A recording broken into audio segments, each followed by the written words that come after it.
So he was so he's very pleased about that, but it does mean that he does get back later, which has never ever been an issue with starting late on the Snowocalypse. There we go. No, we always start on time. Oh no, absolutely. We're always right on time. We should definitely start doing this, where we just like go on air on time on the dot and just start shit. start shit talking. Yeah. So brief mini plug. I think. Yeah, no, go for the. Oh yes. Plug. So, if you don't, people of the Encounter roleplay community, if you don't know who I am, and you don't know who this beautiful man above me is, we are Finbar and Johnny. I run the stream known as Math and TV. I'm gonna say hello in the chat. Hello, I am Finbar. Hear me roar. Yes, we also play role-playing games, including we are currently running a Apocalypse World campaign where I believe Johnny plays a driver called Lux who is slowly being turned into a mutant by a virus humanoid wolf she got bitten with, who looks like that because cool fan art. And yeah, we also have a guy who wants to become the King of England. And yeah, we do that stuff. And you should totally follow the stream. Do it. So. Yes, Will. How long are we're waiting on Jamie to come in? But we can start without him because we're. Yeah. I mean, we're at the start of the show. He's just kind of the backup. He's the, you know. He's on the extras. But, we're the wheel stars, right? Like, Yeah, absolutely. So do we all get to start level 2 and he starts level 1? Like, Yeah, that's his punishment? That's okay. Right, we're going to learn some more spells. See, that's just how easy it is. So we are playing Dungeons and Dragons 5th edition today. We're playing some West Marches, which is pretty exciting. It's the first game in this campaign, so we're kicking things off today. And I've devised everything which is happening today because of real life things and my own lack of preparation. But we are going to do have a lot of fun today. So why don't you guys go through who you are we playing. are, aren't we? We'll see about that. We'll see about We'll fun, see Bill. if you have fun, you son of a... I came here to be miserable, and I intend to do that. Thank you very much, sir. I say good day. But Yes. I say good day to you, sir. But Finn, who are you playing today, my friend? Okay, let me pull this character sheet up. So, I am Fainial, a high elf. Genial. A kind of young elf, I guess. He would translate to being about 25, I think, Nice. in human years. In actuality, he's 320 odd. No, 260. He's 260 years old. Yeah, he's a disgraced academic. So he's quite studious. Spent most of his life in libraries and such of his hometown, and yeah, due to a sourcing issue, has had to leave his home behind. We won't go too much into the details of that yet.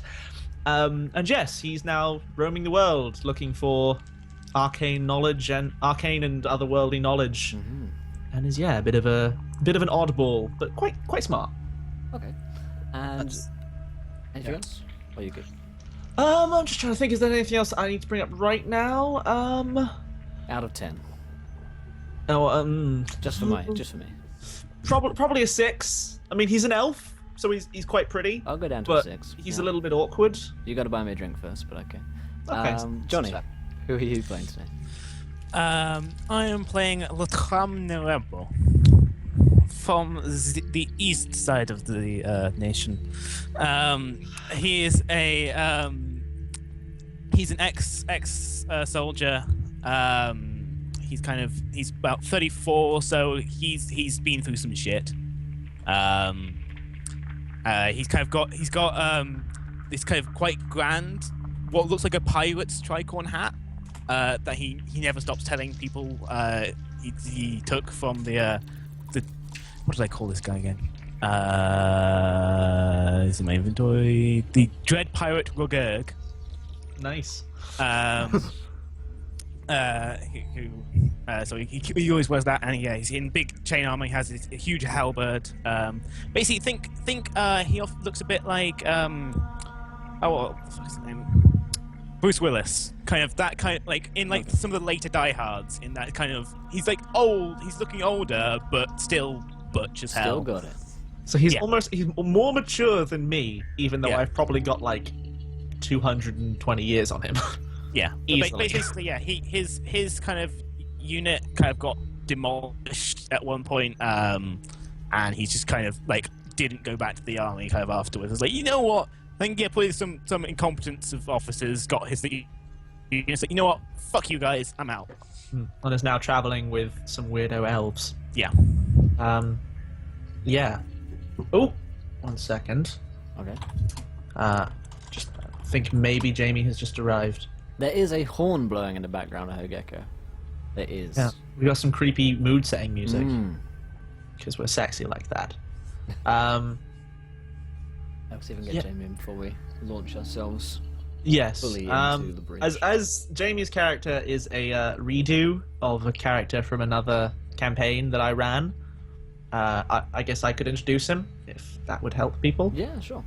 Yeah. So this character is his name is Zeta Avalon. Or at least was.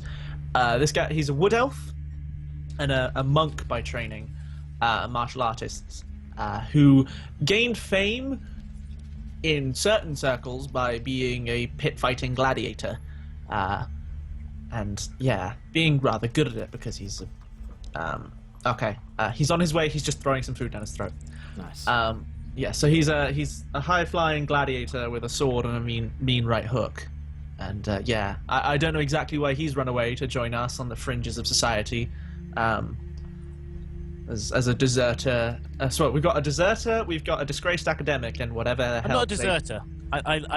Honourable discharge. Honourable Honourable discharge. Okay. That's what I always try for. So... On that note, other things let's that move along. are happening, whilst we wait for Jamie just to get in, is on Saturday we have a 24-hour D&D stream, which Finbar's going to be joining me for.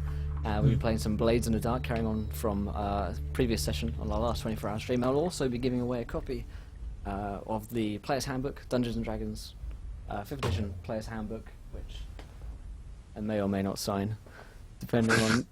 depending on... the will of the person who wins it. Exactly, yeah. So come along on Saturday for that, and yeah, let's see if we can get... I don't have them on Skype, or maybe I do. I'll just add them in when we can. But that is... It's gonna be fun. It's gonna be fun. We're gonna have to come up with a yeah. So we've got. What was your Blazes like? Oh yeah, you were a trauma. You're a gambling, I was ex-noble yes. cultist, basically. Yes, and I was basically a Boris Johnson. Yes. Who, despite being a bumbling moron, seems to wield ridiculous and incredible power. Yes, I started some kind of gigantic lightning storm which killed Yep. everything. It's just wiped out a small district of the town. It happens. Yeah, we're gonna have to work out how the hell we're gonna fictionally jump from where we left off in the last session to the next one, but it'll be fun. Yeah, I'd, so we can start with me being the king, and just go from there, basically. seems legit. Yeah. I'm good.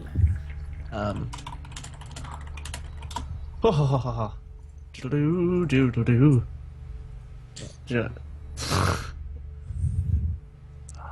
Can I eat that? There's dungeoning going on.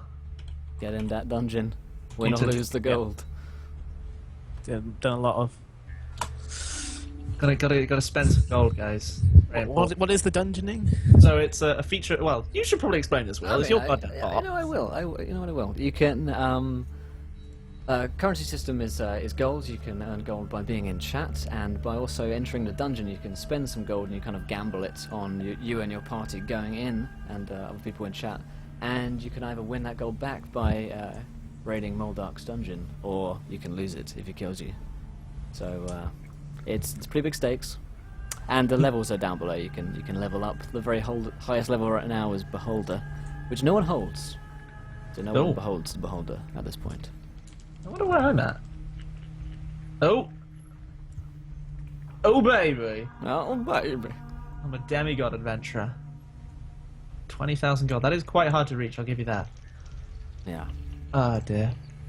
So I'll tell you some stuff about the world that we're going to be in Yes. That would be useful. today. Give us the scene so that we may break it. Indeed, thank you. I'll give you 3 walls, and then you can find the 4th and break it for me. So, I'll kick it in its face. So we find ourselves in a fantasy world, fairly standard D&D stuff for the most part, in that we're high fantasy, lots of spells and stuff, and magic is common. There's no in another game that we play in Broken Kingdoms, magic is very much prohibited, but here, if you're a wizard, it's fairly accepted. There's like a wizard in every village, in every town, and you guys are fabulous. And respected individuals. Although sometimes, if there's a weird one, then you may go and burn him. But Seems reasonable. yeah, seems totally normal, right? Flesh is worryingly ignitable. Yeah. Things that we'll need to know for this one are goblins are a fairly accepted race in the kind of pantheon of the races, I guess. Everyone kind of accepts goblins. So they're a bit weird, but they're around everywhere. They're kind of like rats. They go. Get into every kind of nook and cranny of cities and towns, and they're merchants and engineers and travellers, and so they also have their own cities which are accepted, although occasionally wars break out.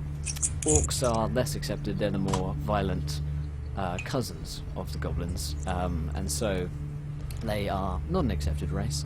There is a war brewing. Yes indeed, there's a storm brewing. There's a war brewing, and the Northern Realms, which are a faction we'll probably learn more about during tonight's session, they are coming down through to the south, and there's expected to be a war. They haven't quite reached that yet. There's a series of mountain passes which you guys are actually fairly near to, which is where they're going to come through. And whilst war hasn't officially been declared at this point, it's very much uneasy balance, and there's all it would take would be a spark to set off the fuel for the flames. And did someone say causing sparks? Did somebody that doesn't sound like say- something that player characters ever do? We're notoriously peaceful. Yeah, no, it's not like I have a cantrip that specifically starts small fires. Indeed. You guys, as adventurers and general, people interested in the adventuring life, I guess, you guys have come here. There's a place, there's a new city called Murkglow, and it's a goblin city. And as far as you've heard, it's excellent for adventurers and all sorts of people who are looking to make some gold and find some adventure. Because, What was the name of the city, sorry? Murkglow. And Murkglow. Actually taking notes. Hell yeah! yeah, I like it. You can tell this man is also a GM. It's like, I hate it when players don't know what the fuck they're actually talking about. Yeah, piss me off now when they don't know the goddamn towns! What's Sorry. my name again?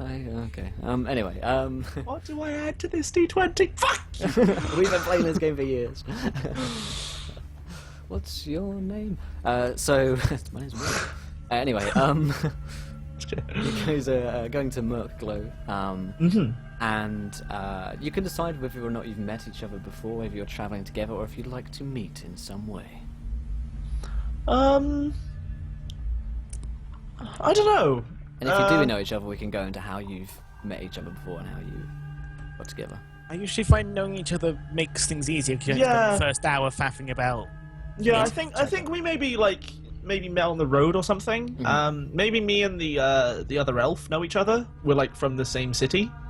Maybe even friends. Like I guess like maybe I was like a high elf and kind of semi-noble born, and that's why I spent my life in a fancy academy, whereas he was like low born and brawled for a living in the kind of seedier part. So we know each other from there and left town together. And then maybe like on the road to Murkglow, we met Latram at some point. I don't know exactly how. Maybe we all Possible, got... I'm familiar with Zeta again Hey. from the fighting bits of. Oh god, Jamie! The ear rape.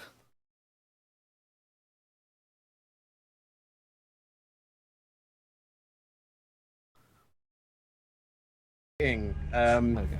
Yeah, fucking public services. They're terrible. Those goddamn buses. So yes, you have missed character introductions and scene setting. That's So not you know. important, right? Those things aren't particularly useful. So very quickly for your benefit, My name is Fayn Nial. I'm a How does one spell that? disgraced nerd. Fayn. You don't need to bother my second name if you don't fancy it. And yeah, I'm a disgraced nerd turned wizard who was a high elf. I've just ported Zeta exactly as he was from Airships and Dragons. Okay. So you are still a wood elf. So I kind of assume we're like maybe old friends who've met up again now that I'm not so much living the comfy life in a nice ivory tower and needed a That's bodyguard. Wallies, yes. If you get in the Roll20 page, your character sheet is on there. Okay. I'm getting in there now. And thanks, Katonia, for following. Welcome to the adventure, Yeah. friend. That's me. In that case, you are not welcome. No, I'm kidding. In that case, fuck In you! that case, you go. I'm not gonna lie. I mostly did it for the 50 gold. Oh, well, that's understandable. A lot of people do. Yes. And because Will is busy fixing overlays, we are journeying, I forget which cardinal direction, to the town of Murkglow, which is a goblin outpost. Not goblin, a small goblin-like trading town. It's like a city, that's I springing guess. up. Yeah, a small city. Yeah. In the local area, a war is brewing. There's like a kind of a powder keg style situation that the slightest of sparks could set off. Oh, And wow. 3 young adventurers turn up. Dun, dun, dun. What could go wrong? I don't know. Just introducing some amoral murder hobos to your ecosystem always goes well. Yeah, it's really good for the economy. Yep. Well, that usually actually is. Yeah, it's true. Because they go in, they find a dungeon, they kick the shit out of the monster who lives there and take all his gold. And then come back like, yo, I want, like, a good weapon shop, so you're blacksmith. Can you make Buy Yeah. dark steel. Yeah. Yeah. Mud hobos everywhere. Right, so Jamie, should we have a quick description of your character from you? Yeah, I'm just loading up my character sheet now because I've not played this character for a while. That's okay. Nice to meet you, by the way. Quickly. Yes. Read it out as you read it, and familiarise yourself with the character at the same I'm time as the audience does. okay. Yes. Oh, that's an awful decision. Why did I decide that I did that? Why did I have to do that? Well, I'm trying my best, but shit, I can't. Your character one is Zeta Avalon. Yeah, I know, I've got it up. Bio and info has been blanked, though. Oh, there wasn't really much in there. I remembered his story as that of the kind of the gladiator pit fighter, who basically made his money using his martial arts knowledge. Yeah, There fuck it. wasn't- I'm just going to wing this, okay? So this description is coming from my mind from partial memory, partial, this is now a thing. Improv! So yeah, my character is Zeta Avalon. He is originally a wood elf monk. He doesn't know who his parents are. He's been traveling around from a young age, and he's been making a living out of being an entertainer and a pit fighter. He dreams of seeing the rest of the world. He doesn't really like staying in one place for too long, and he's quite a reserved person. But he sort of he keeps his feelings to himself. But he's looking to forge an alliance and go on an adventure. Which is why he's with me! Yes, A creepy fucker. if we're doing dreams and shit, then at the time his dream was to pilot and captain an airship or whatever. But we're in a very different world these days. Yes. Dimensional travel has occurred. Yes. Yes. So you guys met each other on the With all our road. gold we bought. Yeah, I think we've been Yeah. like, maybe we all got to the same like town, or like coast town or something, and like all got work on some merchant caravan or something like that, and like traveled all the way to Murkglow together. Made friends. Like some crisis happened, the 3 of us stepped in to and beat the shit out of some marauding wolves. I respected Zeta's ability to punch things. Yeah, like Zeta and Latram bonded over the fact that they're both like hardened killers. And yeah, I was there just like death gripping wolves with my mind, and stuff like that.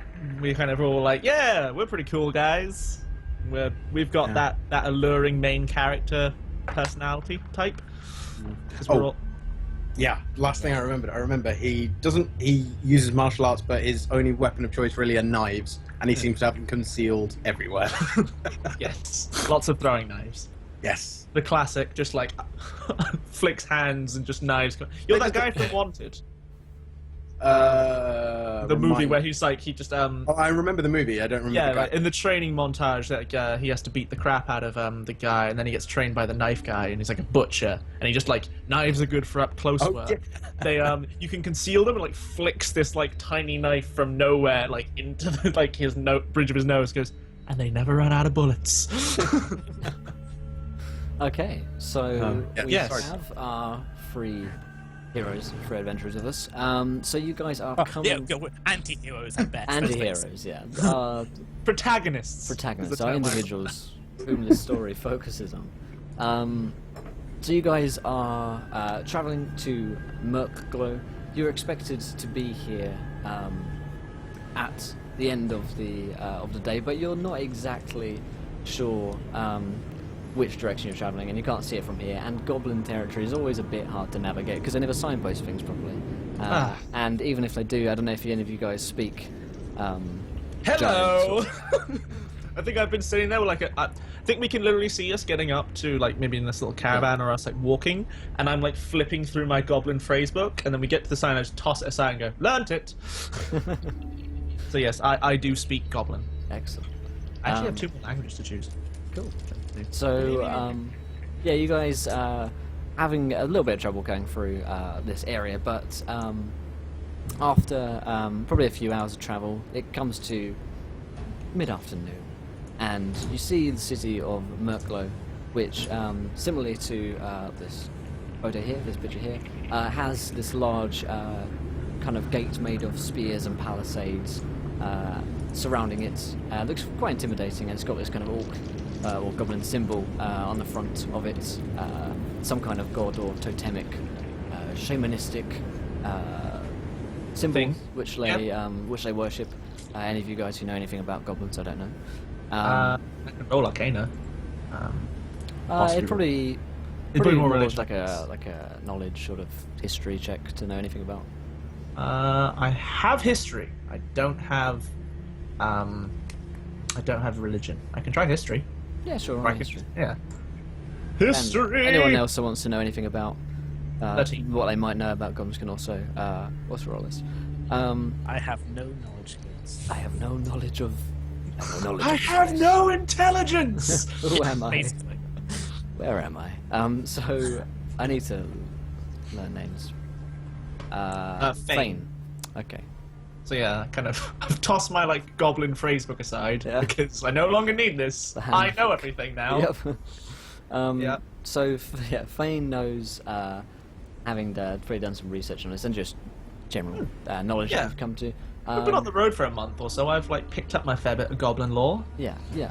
The goblins, similarly to the orcs, they worship Grumsh, their shamanistic god, and they like to worship them with totems and symbols like this. They are like a chieftain culture. There's one war leader who rules over the others, and then there's a shaman leader who's like the religious leader of the group, who they go to for advice. And whilst the chieftain makes a lot of decisions, if the other goblins aren't happy with the chieftain, then they'll probably just kill him and put a new one in charge.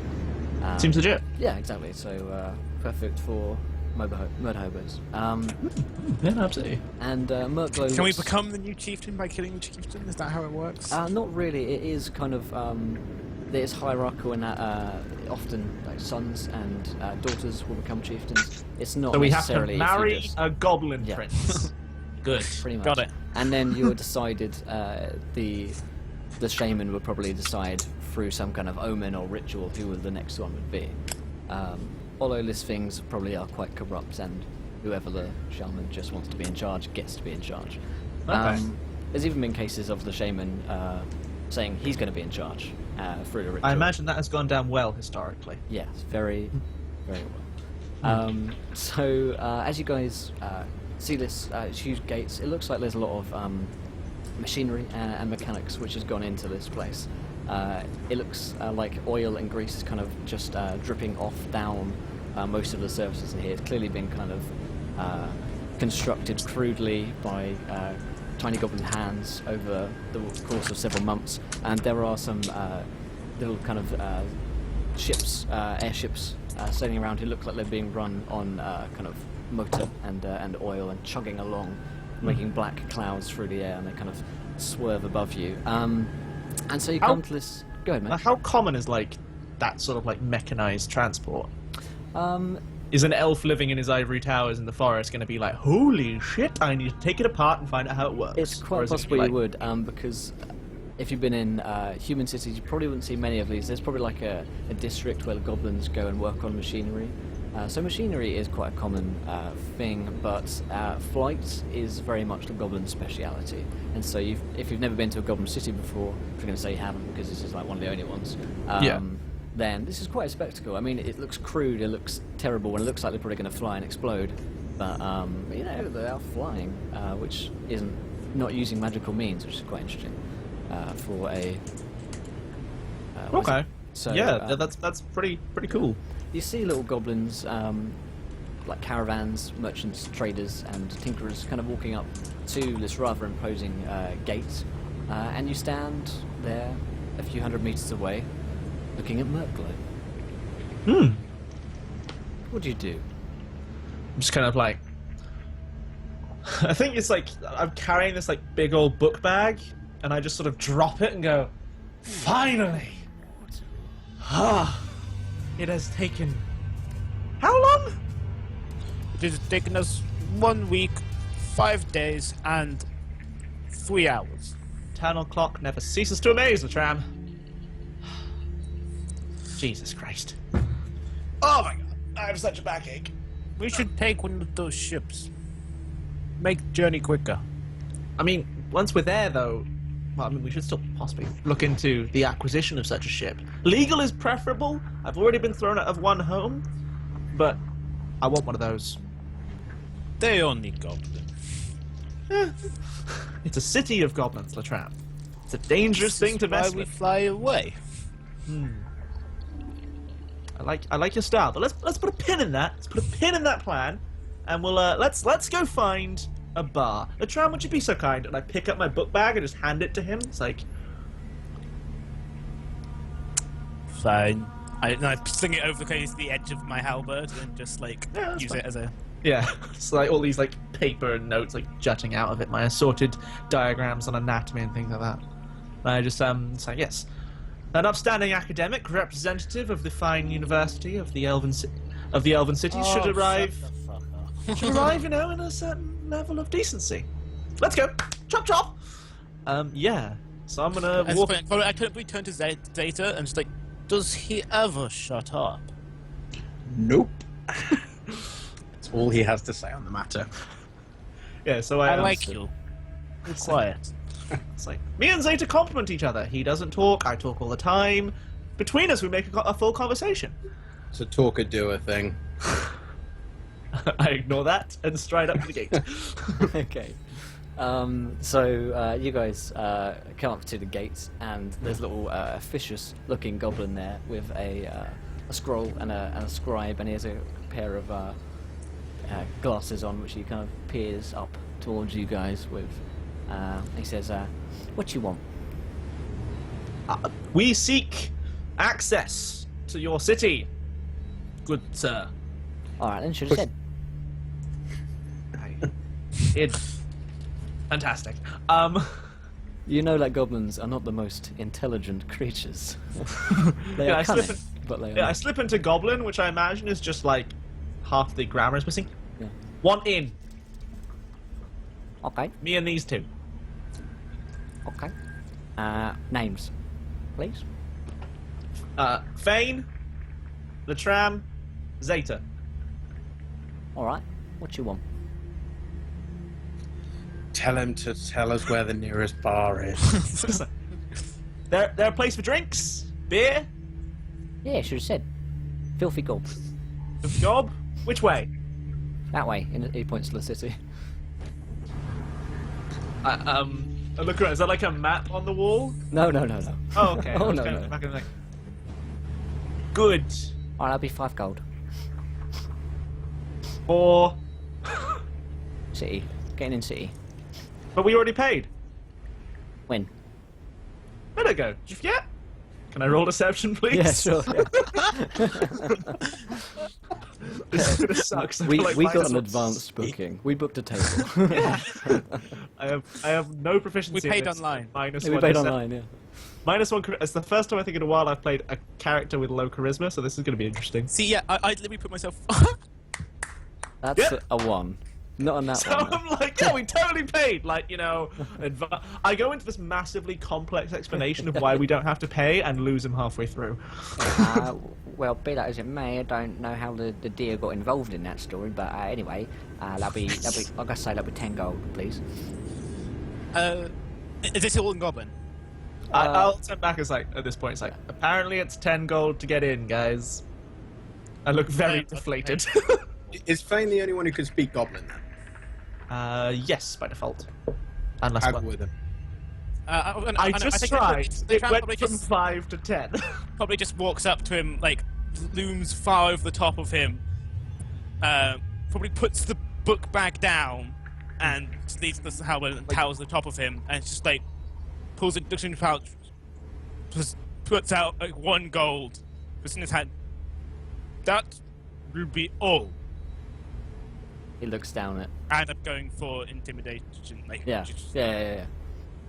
Give us that. To, Oh! to, Give me that roll. to add to this, Zeta steps forward and just reveals one of his throwing knives and just glints it in the sunlight to get his attention, and then puts it down next to the gold coin. Oh, that's Juggling, stealth. throwing Fine. knives. I can't find web dices. There we go. Oh, That's and- what I want. Oh! Nice. Damn. The nat 20. Very nice. And also thank you to Tom Hanks for following and Magic Based for following. You're both gentlemen and scholars, especially Tom Hanks. So on a nat 20, the little goblin kind of cowers a little bit. And Oh, yeah, that'll do, like I said, just 1 gold. Go in. Thank you. You are a very diplomatic person. And Yes, just kind of yeah. walks straight through. Should I've have said. Right.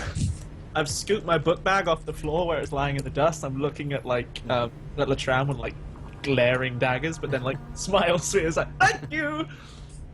Yes, and walk in the general direction he pointed, saying, "We need to find a place called the Filthy Gob. Sounds like a delightful establishment where I'm sure there will be many drinks." And I look at the nearest goblin on the street. Wenches of the local variety. I don't think you want to go sleep with those bitches. I said nothing of the sort. I just said they'd be there. And yeah, Cool. I suppose unless one of the other two says, we stride off in search of the pub. Yeah, I like it. So, you guys actually, I'm not going to make you roll to find a pub because there's loads of them around here. The first, they're not really pubs as such in that they look more like hovels which have signs on them, in which the goblins are going into are coming out very drunk very quickly. They have small little tankards carrying in their hands. They look, these are not. It doesn't look like they're drinking enough for you to get drunk on the amount that they're drinking. But yeah, you see one which in Goblin reads the Filthy Gob, and it's got a little etched picture of a goblin kind of just spitting. And yeah, there's that fine establishment. There don't appear to be any wenches on the outside, although you can see in this little hovel there appear to be some on the inside, so fear not. Sourcing won't be an issue here. Kind of looking around at people. Zeta, would you be a dear and procure us some glasses? Or whatever those are. Still outside the establishment, yeah? Yeah. At this point, a goblin is walking by, sort of swaying, and I just Yeah. pluck his tankard out of his hand and just put it in your hand. He falls over into the dirt. Have to see if he's there later. Aww.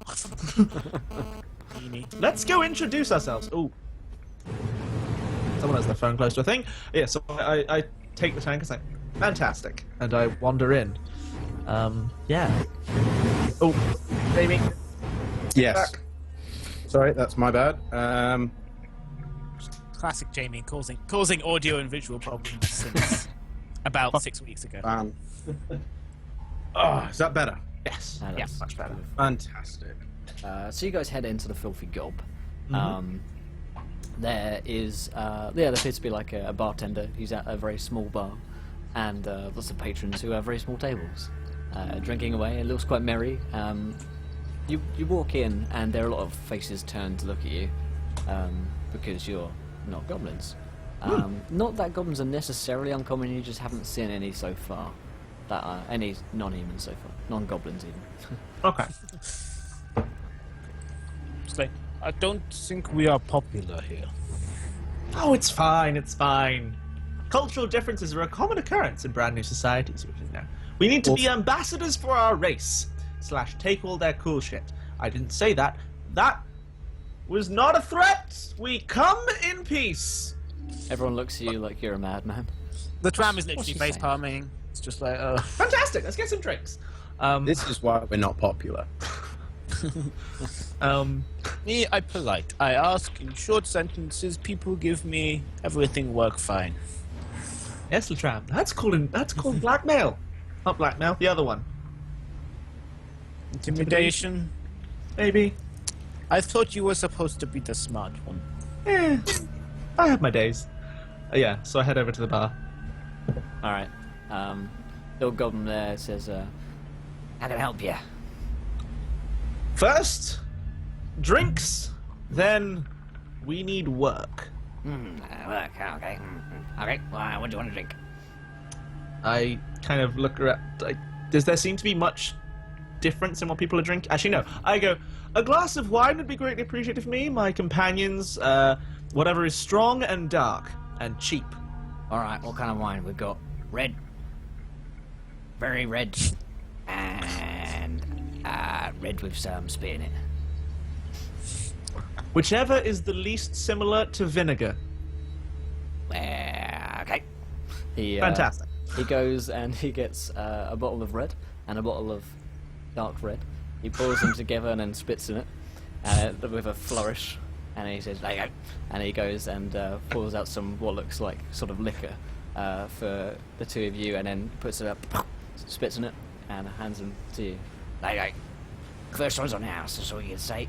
That's what you can say from disappointing sneeze. This fine establishment. Yeah. That's my name, by the way. Disappointing sneeze.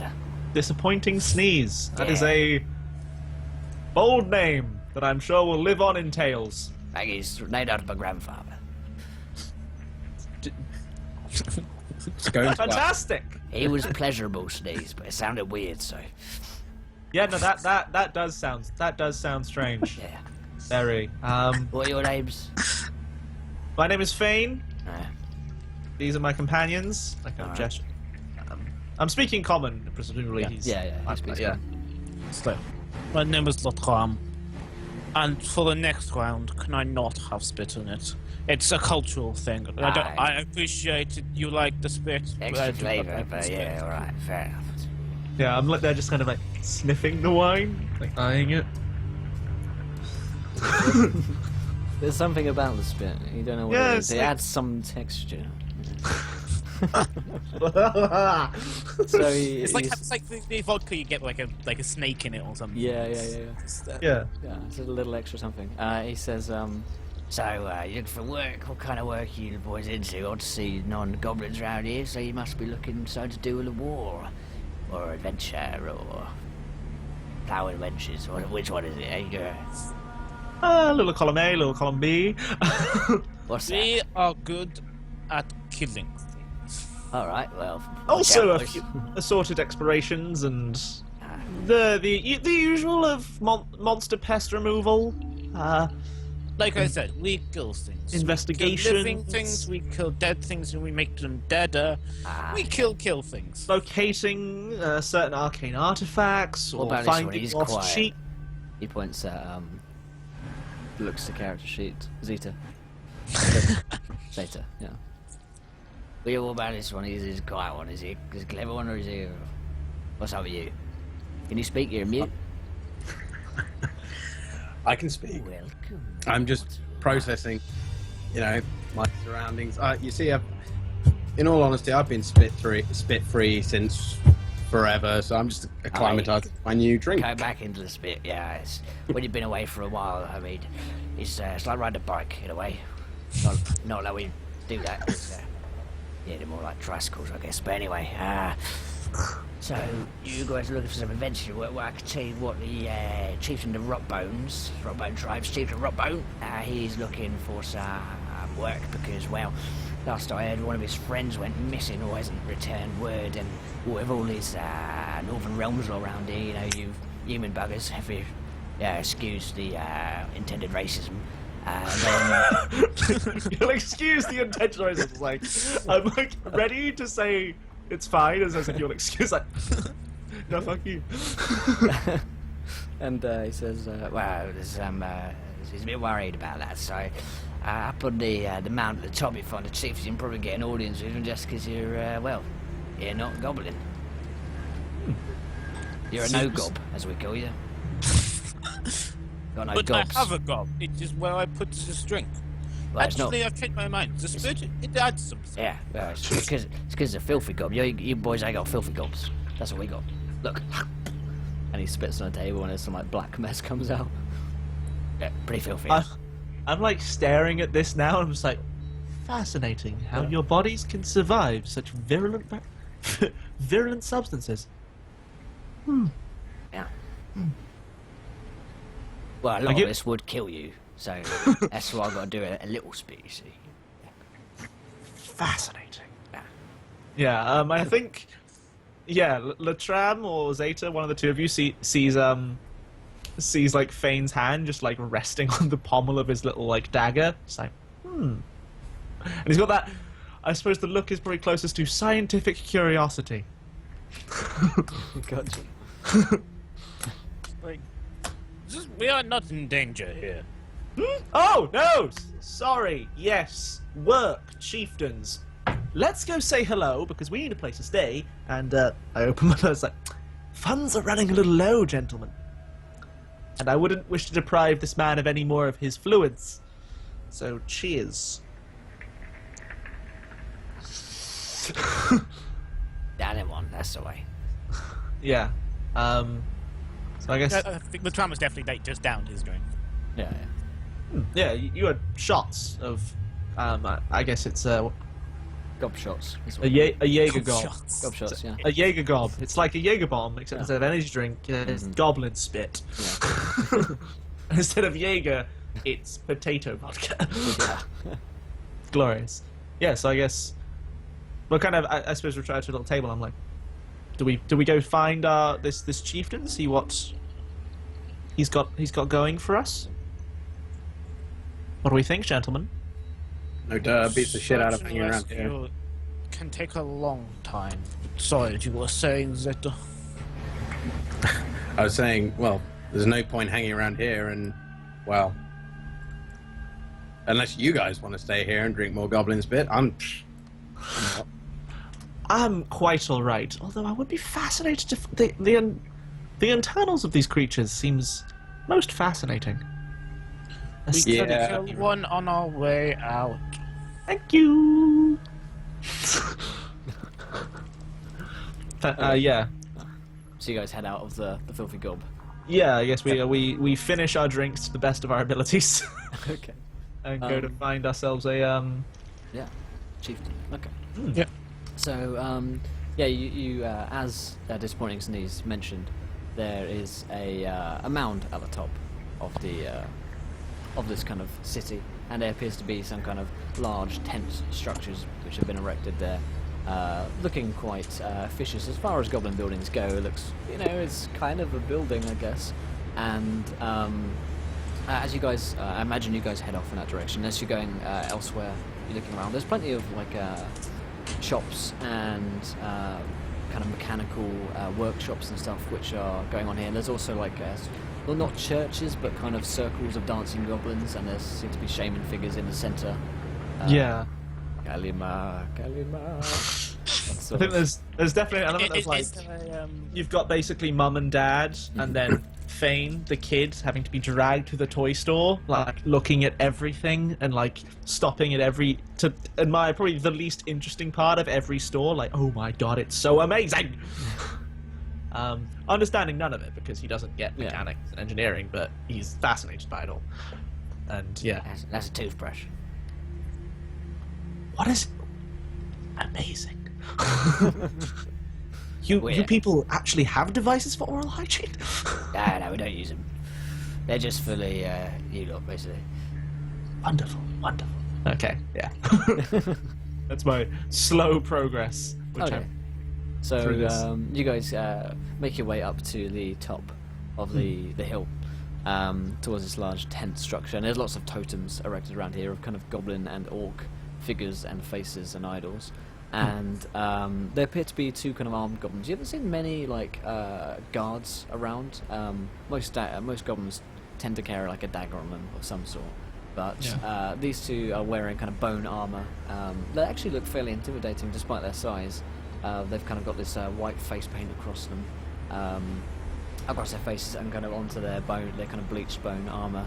And they have swords at their hips, and at the front of this tent, they are clearly stopping anyone who is going in before speaking to them. I probably turn to Vane and just like, after your display at the gate, let me handle the guards, and then kind of lead the guys up to the guards. Okay. They look at you as you come along. Well, go ahead. Yeah. We are looking for the. I've already forgotten who are we looking for? The rot bones. We are looking for the Rotbone tribe. Can you help us? One of them, the one on the right, speaks up and says, "Yeah, we're from the Rotbone tribe. What do you want?" We have heard there has been a missing person, and we wish to lend our aid. We are very skilled at dealing with those who cause problems. He, as you say, very skilled. He kind of looks over at Vane. He's like, "I don't know about that. We don't trust no non-gobs around here." I like roll up my sleeves, like hold them in front of me, and then I like make like a shower of like colourful sparks come out of them, and it's like using prestidigitation. It's like a small party popper, basically. It's like, see? I think the tribe just like looks around and then just kind of turns back and says, "We have 2 skilled fighters and an investigation helper. I mean, by all means, handle this the goblin way, but that doesn't seem to have been working out very well for you." Roll me a persuasion check. Cool. Go, the fighter who's our party face. Yeah, I know. Yeah. I went, wait a minute. We have Hang a on. wizard. I bet he hasn't taken charisma, and a monk who hasn't taken charisma. I think Zeta actually has pretty good charisma. Yeah, if I remember right. Oh, yeah, because you have a good perform. Because you're a gladiator. 10. Okay, on a 10. He says, "Let me go check the boss. You watch him." And this goblin scurries inside. There's one guy is left outside. As he runs away, I'm just going to use message to whisper in his ear in my best goblin. It's like, "Don't worry about my friend. He's a prick. I'll make sure you see the chief." And then like, because I can just do that by pointing at him and muttering under my breath, and only he will hear it. Nice. So yeah, I'm trying to impersonate his friend. So he runs inside for a minute. The other one's left just looking at you. There's a couple of minutes before he returns, and he comes back out slowly and looks you up and down and says, "All right, but no weapons." I pull the dagger like out of my sheath and like slam it into the table, like some table or fence post next to him. Like, okay, stride on in. Like, for a wizard, my guy is weirdly like underdressed. There's like no fancy flowing robes or like big hats, whatever. He just literally wanders around in like just kind of a normal shirt and trousers. Like the only thing that suggests he's not a random peasant farmer is like he's just got this quite chunky like obsidian black ring on one finger. So he does look a little odd. What about you, Zeta? And name check. The tram. Yeah. Zeta just reveals 5 or 6 knives from various places and just chucks them on the ground. It's worth saying at this point, this is not all of his You have his armory. you have a short sword, and then you have, I think, 10 throwing knives. I thought it was many, or was that my other profile? That might be a that apocalypse sword thing. Oh, okay. So Infinite let's say just the short sword. Sure. Try and pass off the other knives that are hidden in my clothing. What would make roll for that? Like a sleight of hand check to kind of Yes. harm them. He's doing Is that under sleight of hand? yeah, so it's under Yeah. skills. Let's have a look up on there. Yeah, sleight of Skills, hand. sleight of hand. Dex check.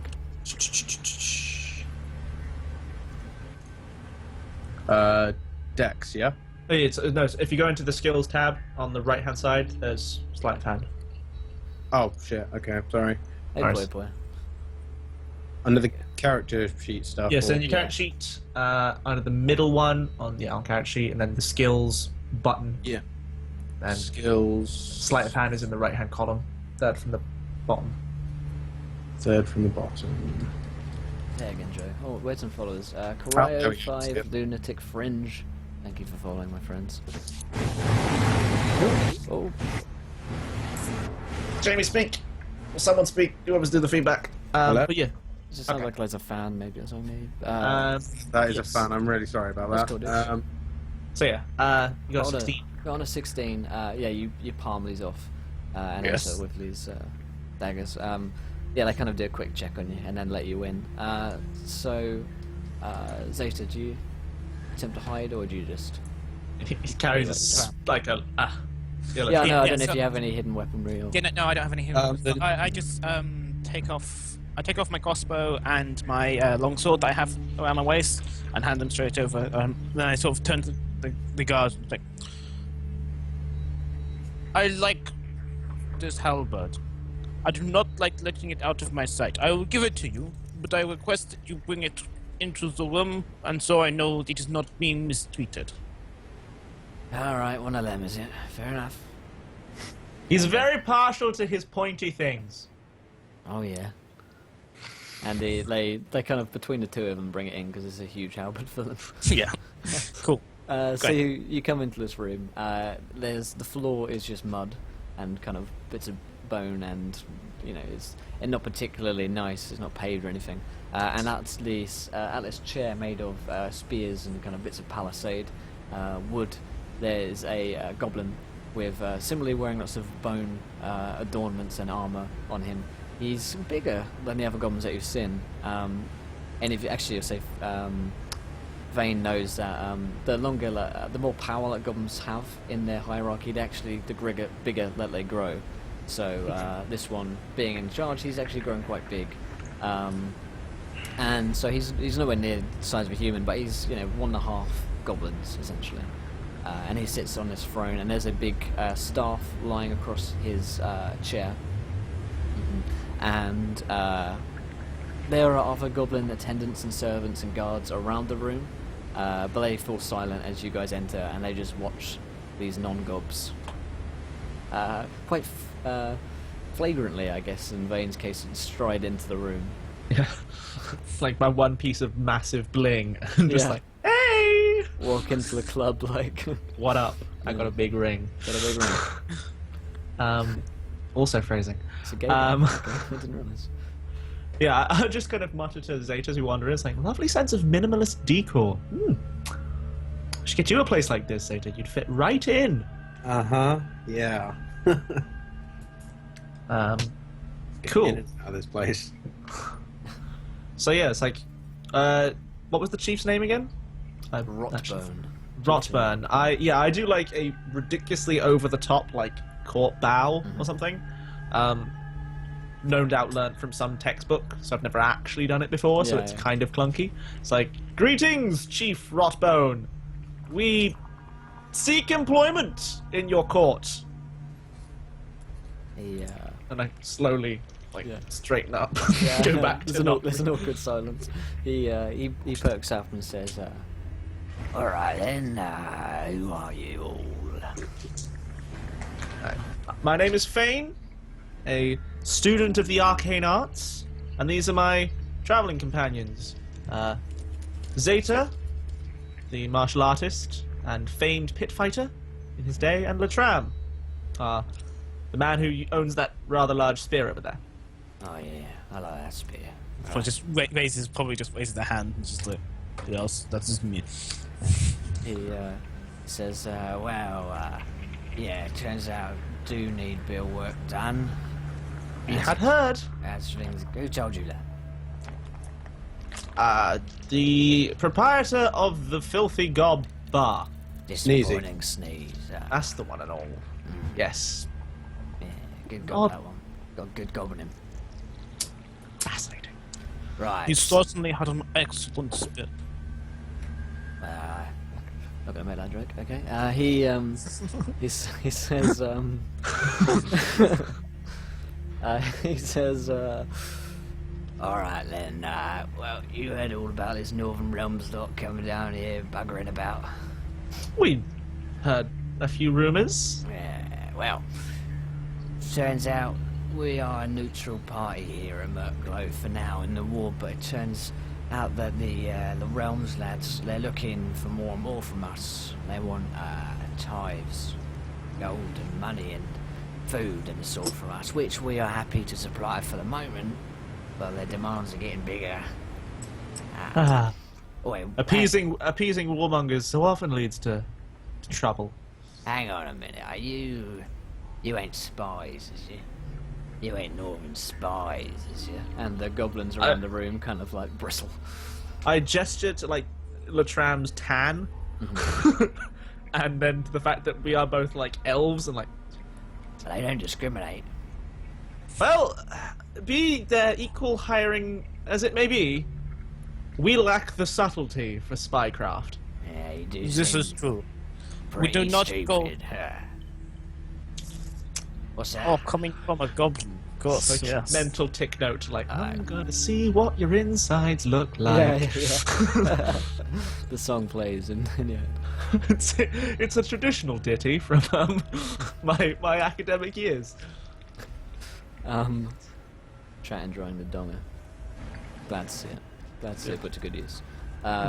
He says, Yeah, well, okay, I'll put you out on this mission, and then if you're spies, then, well, we'll just kill you, probably. So, I've got Seems a fair friend of trade. mine. Got a friend of mine, right? Wonderful. His name's Ugly Git. He lives Ugly out Git. Yeah, he lives out in a swamp, right? I assume And he's very Is that pretty. an ironic name or an accurate name? It's usually one of the two. Shut up, Latram. Right. Why is that one speaking? I can't understand him. His voice is weird. It really is. He's foreign, don't you know? Oh, dear me, really? Mm. Oh, well, there's non-gobs and there's foreign non-gobs, am I right? and all the goblins titter and laugh at this apparent joke. And Quite. Then he's Wonderful like, faces. So, yeah, I don't mind being Scottish there. Can't do accents. freedom! I spent me and Niff were playing a game in the Underdark with dwarves last night, and I spent the entire time just like Scottish simulator, different Scottish voices. It was for 3 Good. hours. It was Good times. good times indeed. So he says, well, yeah, Buddha's in May.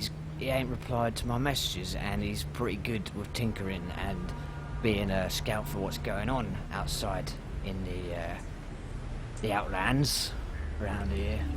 He ain't returned. So I want you to go to his little swamp, see if he's around, and then bring him back to me.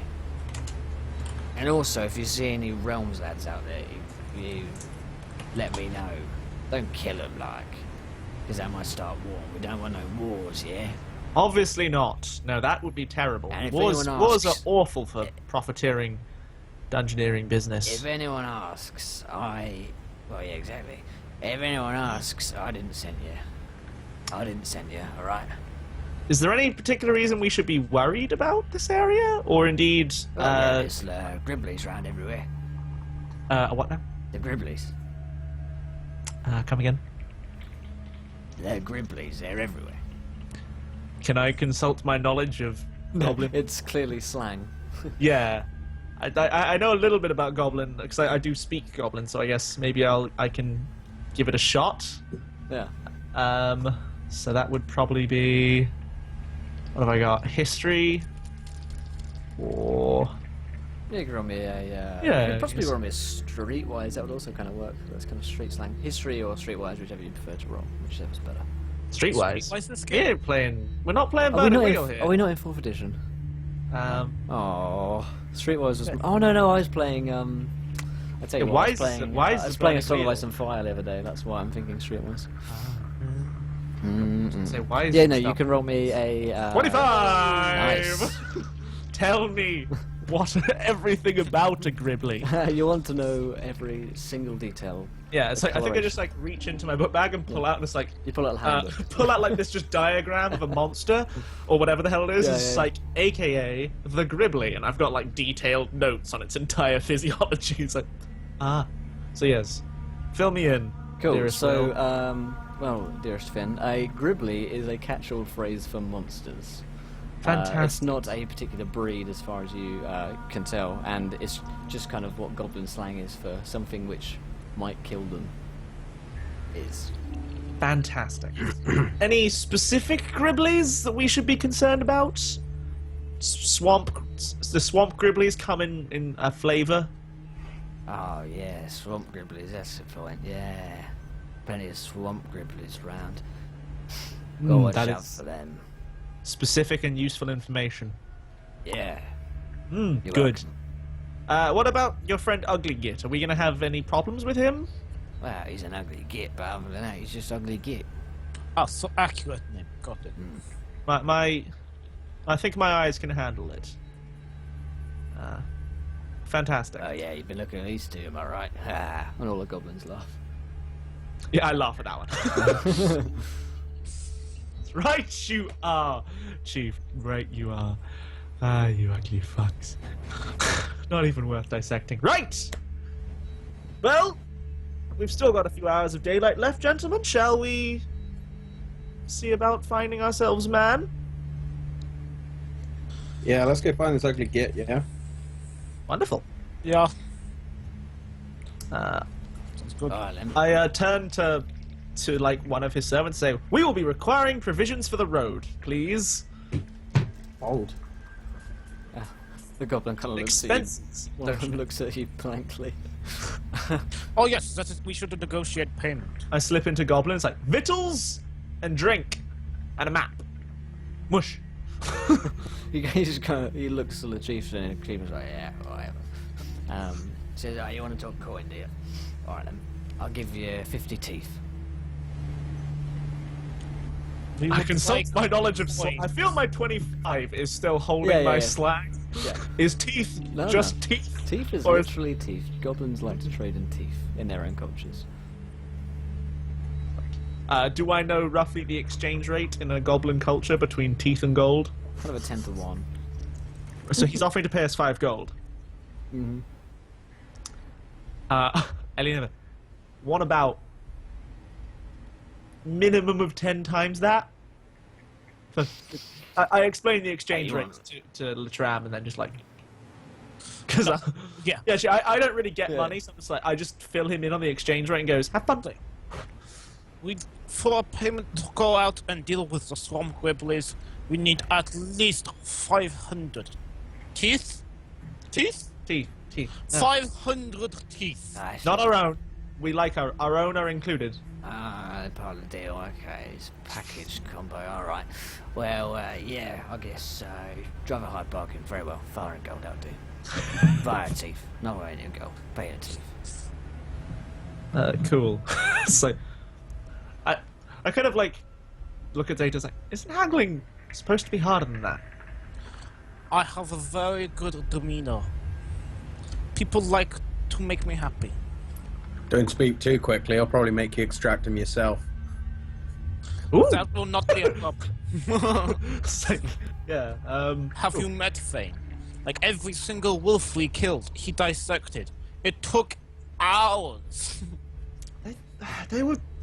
I told you they had strange color patterns in their pelts. They were different. Like their body proportions were all different. It was fascinating. I've never seen anything quite like them.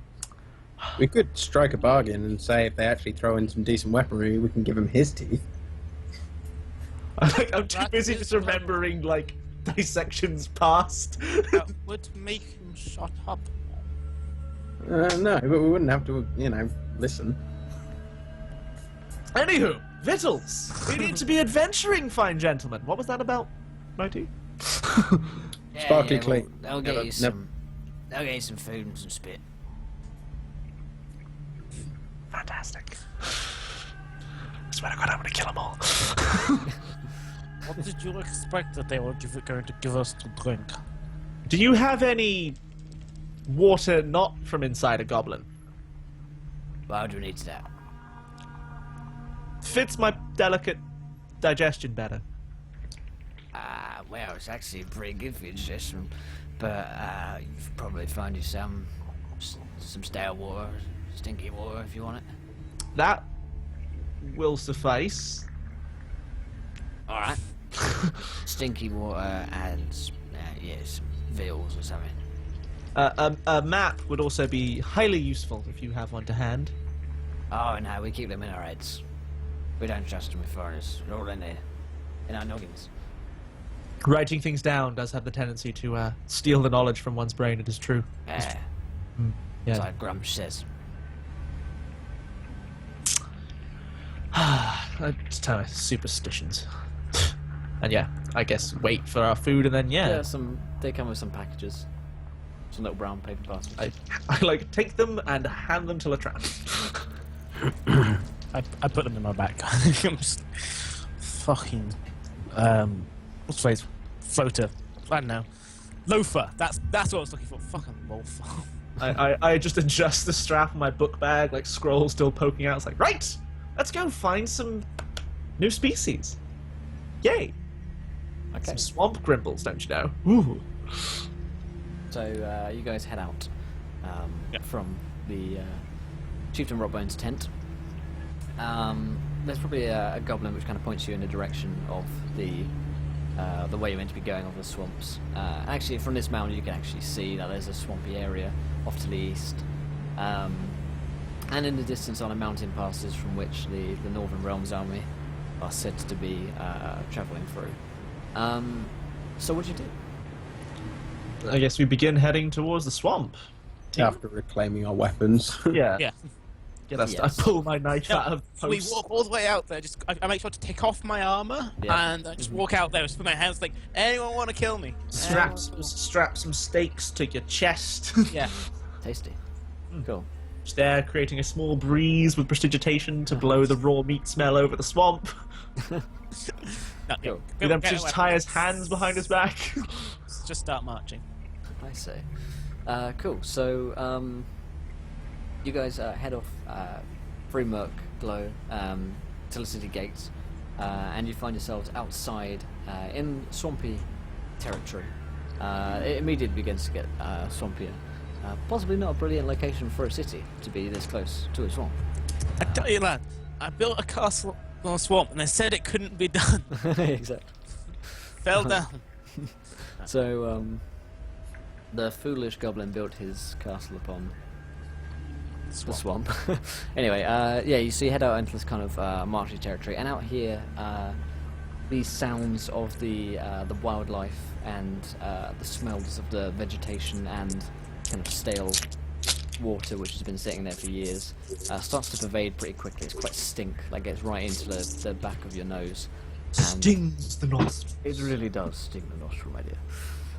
So there are loads of flies here, and gnats and mosquitoes, which are immediately set to attack you pretty voraciously.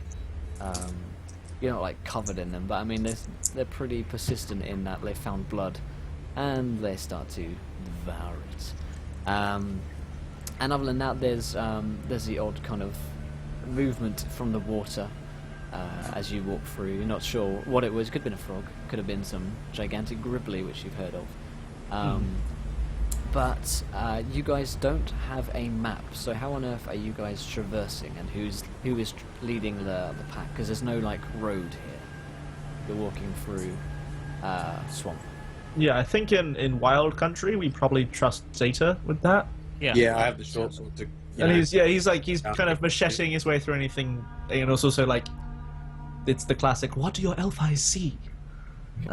Yeah. So, roll me a survival check, my friend, as you are trying to lead the party through here, navigate, keep roughly towards the Wow, east. this is going to go well. Or the other one. The other one is where it's going to go. We got an 8. Nice. So on an 8, Zeta, you cut through like a thicket bush, and you come out to an area you're pretty sure you may have been before. It looks very similar, and then you think, actually, I don't really know where we are. You look back towards where you thought the city was, or you had a vague idea of where it was, and you've gotten yourself in a circle, and you're not quite sure where you are at this point. Great. No, I'm just there, like, just whistling in the background. It's like, I have perfect faith in Zeta. Okay. I turn to Latram and say, right, navigation is becoming a little bit difficult, so I'm going to need you to, well, mark a path with that halberd of yours. Let's start by cutting down that tree. I'm sick of walking past that fucking tree. It's like, I don't have any spells that can really get rid of a tree, unfortunately. Why not?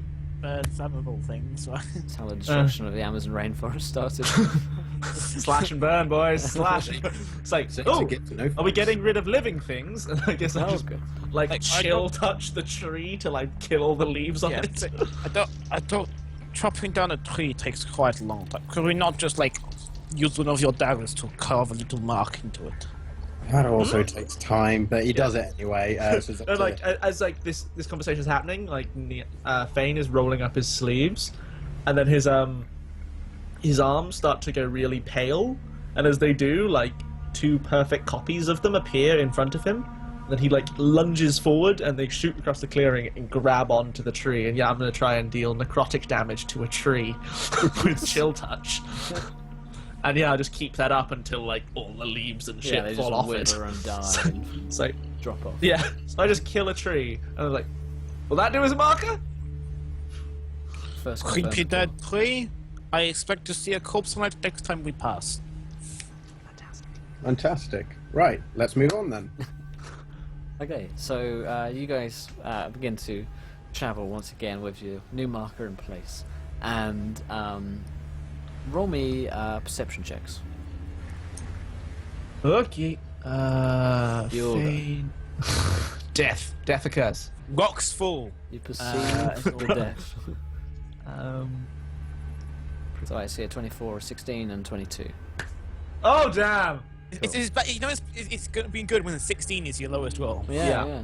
Especially at first level. So you guys all hear booted feet coming along, and you actually find a road, and you hear sounds of a group of boots coming towards you. Can we like get an estimation of? Does it sound like It's an not an army, army. or does No, it sound like sounds five like a guys? group of individuals, yeah, small group. 2 to 10 would be your estimation. Even with a 24. Yeah, I mean, like, how are you going to count the boots which are marching in unison? Yeah, Exactly. like I mean, just subtle distinctions in footfall, things like that. It's a 24, man. You're in a like, yes, there are 7 boots. I mean, you can start to see some men coming around the corner of the road. 7 boots mean there's 3.5 men. Yeah, 3.5 men. Okay. Like, the realization strikes Fane is like, I must dissect. So Yeah.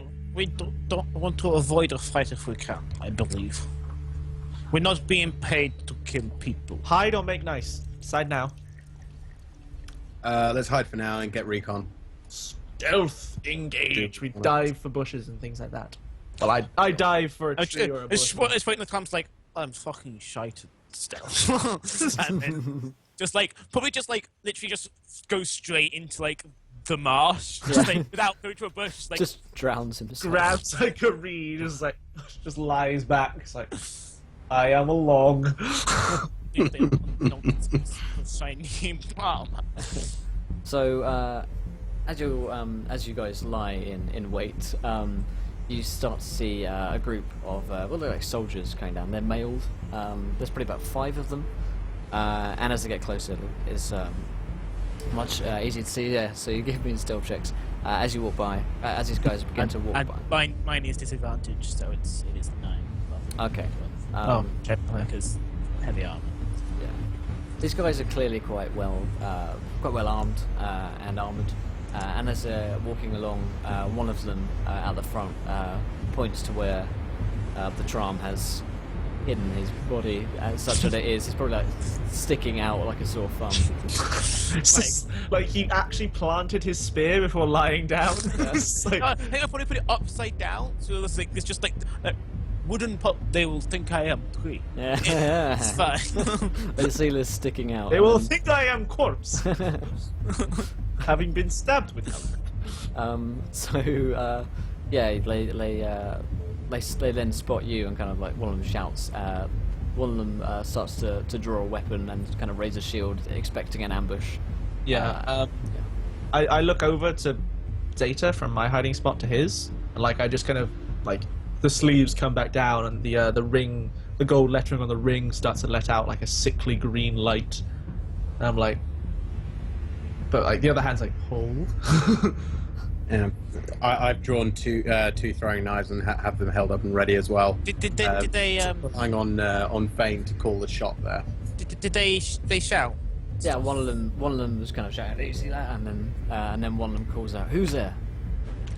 I'm gonna sort of grog slowly and sort of attemptedly groggily stand up and say, hello.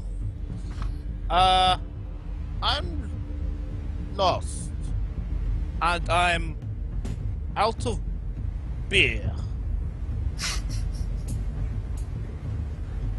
Where am I? One of them calls out, "You're near Murkglow. You armed?" Looks at. Apparently, yes. Where is Murkglow?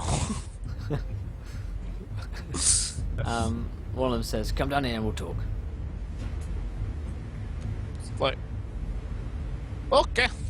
And I'm just gonna sort of walk towards them. Are they human looking? Yeah, they look like they're humans. Yeah, cool.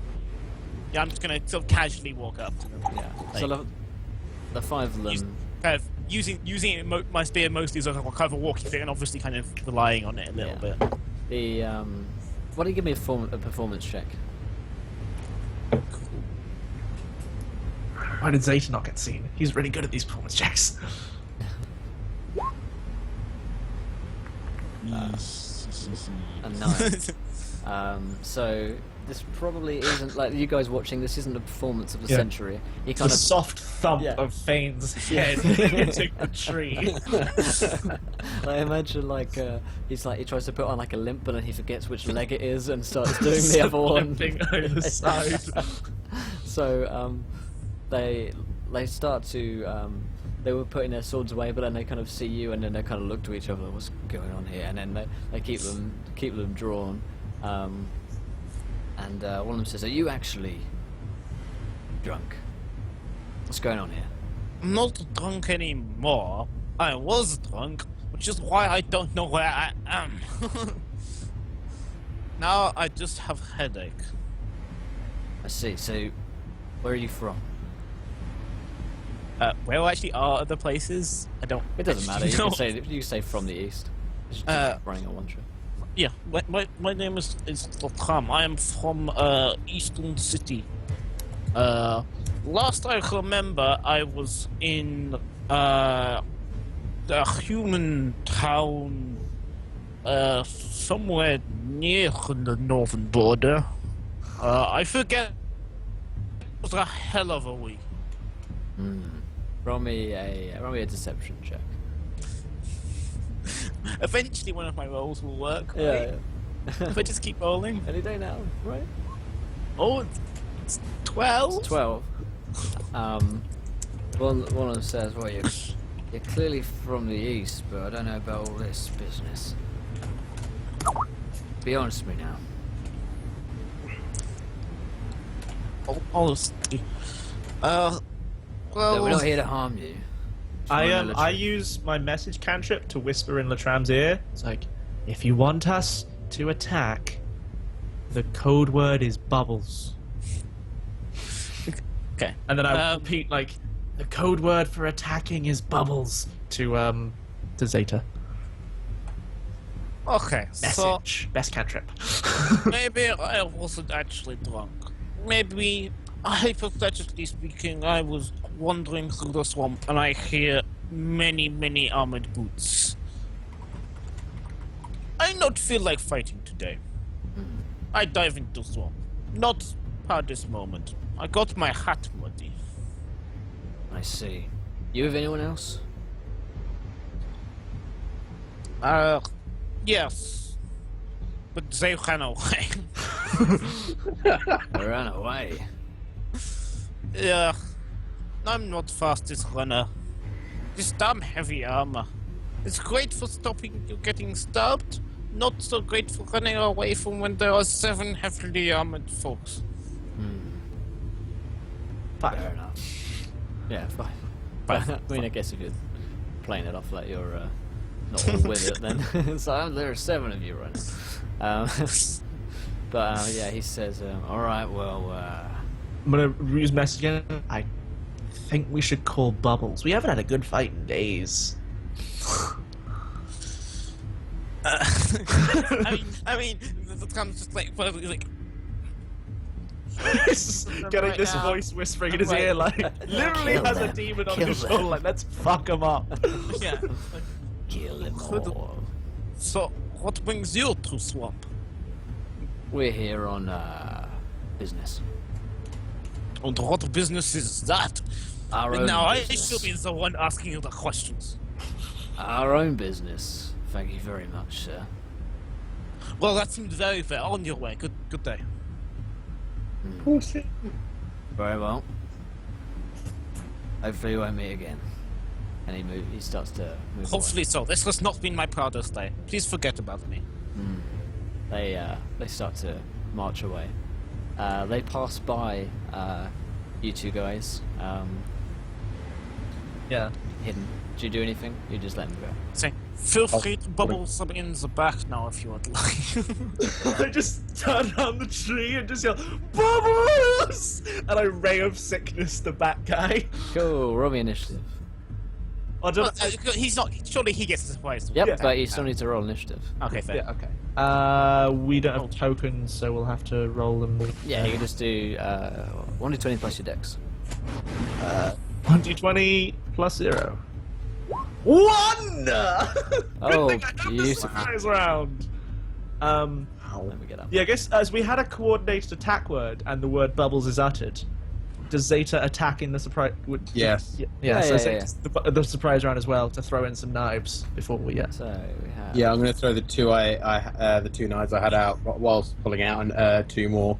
To be fair, with monk attacks, technically, to be a bit of a, I have ruled this previously that you can throw 2 knives in a round, but the rules technically say when you use the attack action with any monk weapon, you then can make a melee unarmed attack. Two, But better. I think he then does. So we can actually, jump straight in. Although you can just literally like just run in and like slash and punch with your short sword. You got which does- me. You got me I'm an not- initiative roll. Follow up with it. I'm So gonna you follow need to roll a d20 plus your dex. Zeta. up. That's /R. Space 1d20 plus, and then do you have 4 dex? Shit, I don't know. Yes, you have 4 dex.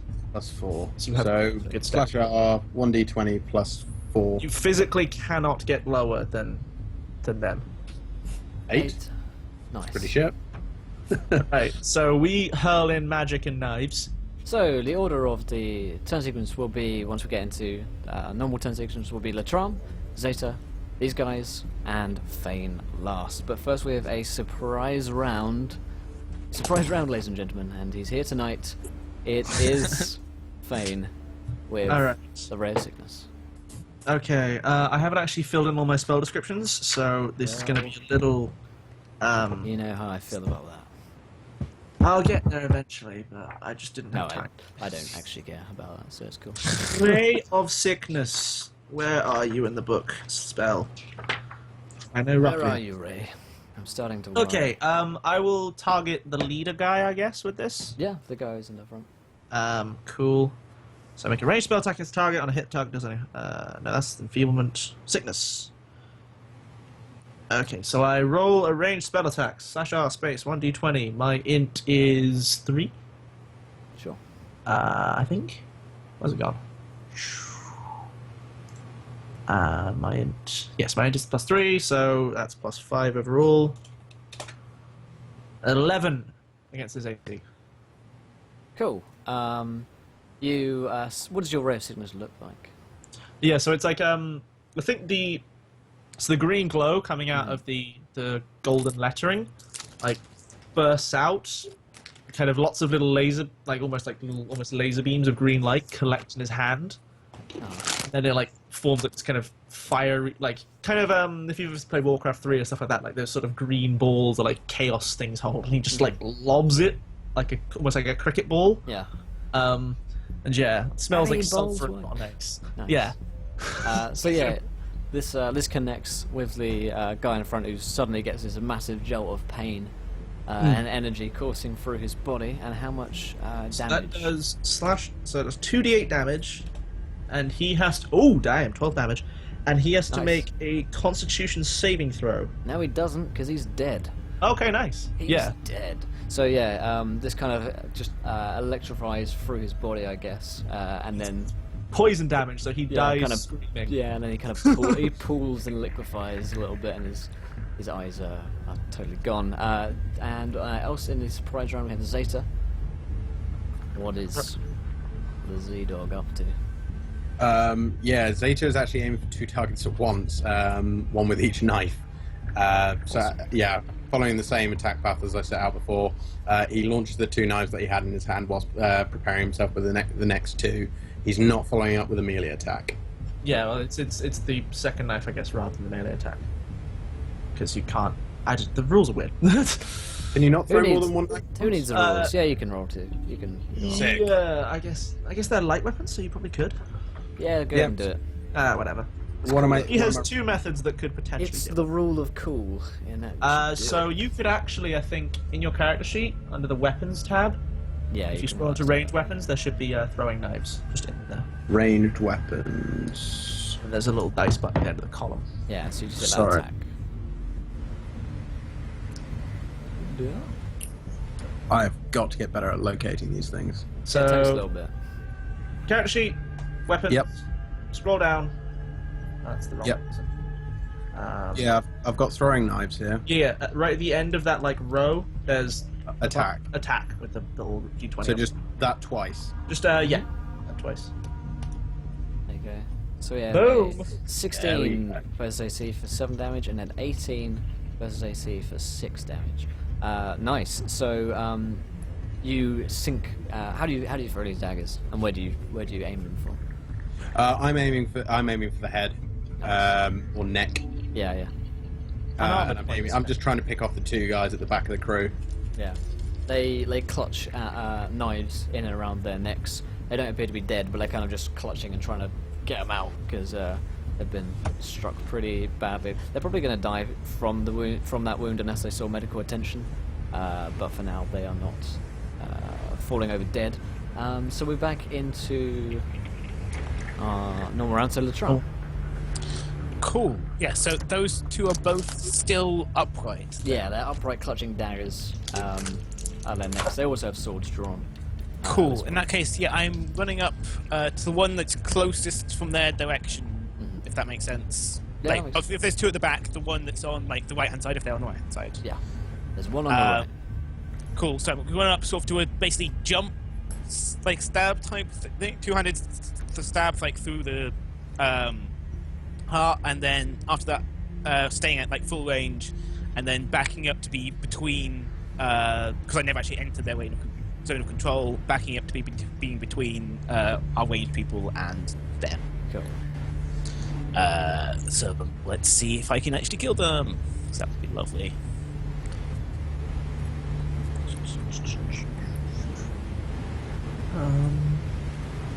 So I see a 10 versus AC for 3 damage. So you try and get the jump on one of these guys, and whilst he's clutching Alice's dagger to his neck, he kind of turns around and just manages to get a sword up to block.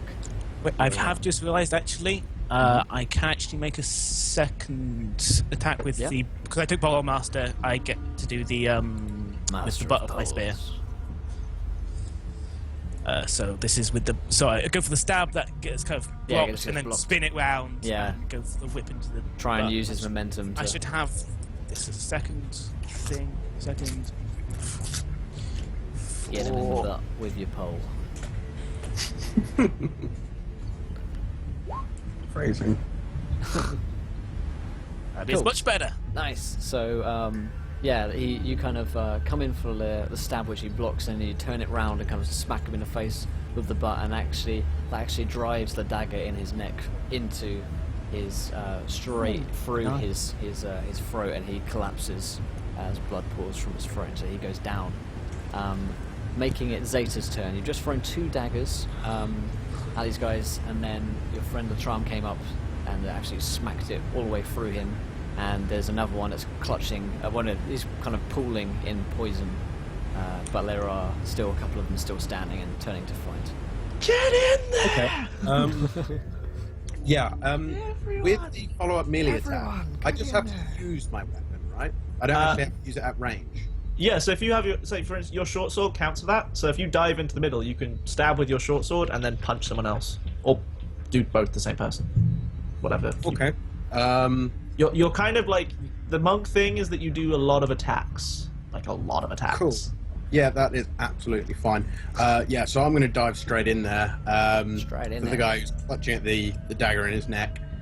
I'm going to attempt to grab the dagger and slash it across his throat, pulling it out as I do, whilst lunging with the short sword, my short sword at the next guy. Cool. And good night, Hannah. Have a good night. Night, Hannah. Bye, Hannah. Bye-bye. Bye-bye, Hannah. So what am I rolling? Throwing knives again, or short sword and throwing knife? If you dive in and like stab and punch people, then it's it's short sword and then your martial arts. Yeah, but I'm grabbing the knife out of the guy's throat and trying to tear his throat. That might be that's I suppose more fluff, but martial arts is technically the one you use. Then again, they have exactly the same stats. So cool. So for the sake of short sword and martial arts, then short sword. Nice. So the 24 versus, they say. How do you finish off this guy? Okay, so the guy who's struggling at the knife in his throat, I just grab it and wrench it across his throat, literally slicing his throat whilst pulling the dagger out to finish him off, whilst unsheathing my short sword and slashing out at the guy in front of him. Nice. Very nice.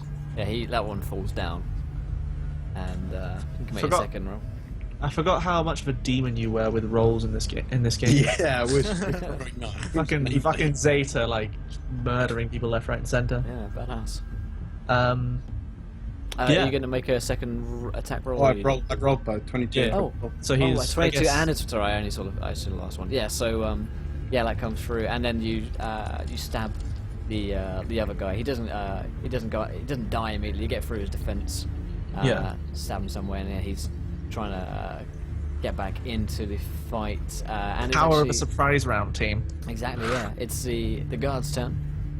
We'll call him that for now. So.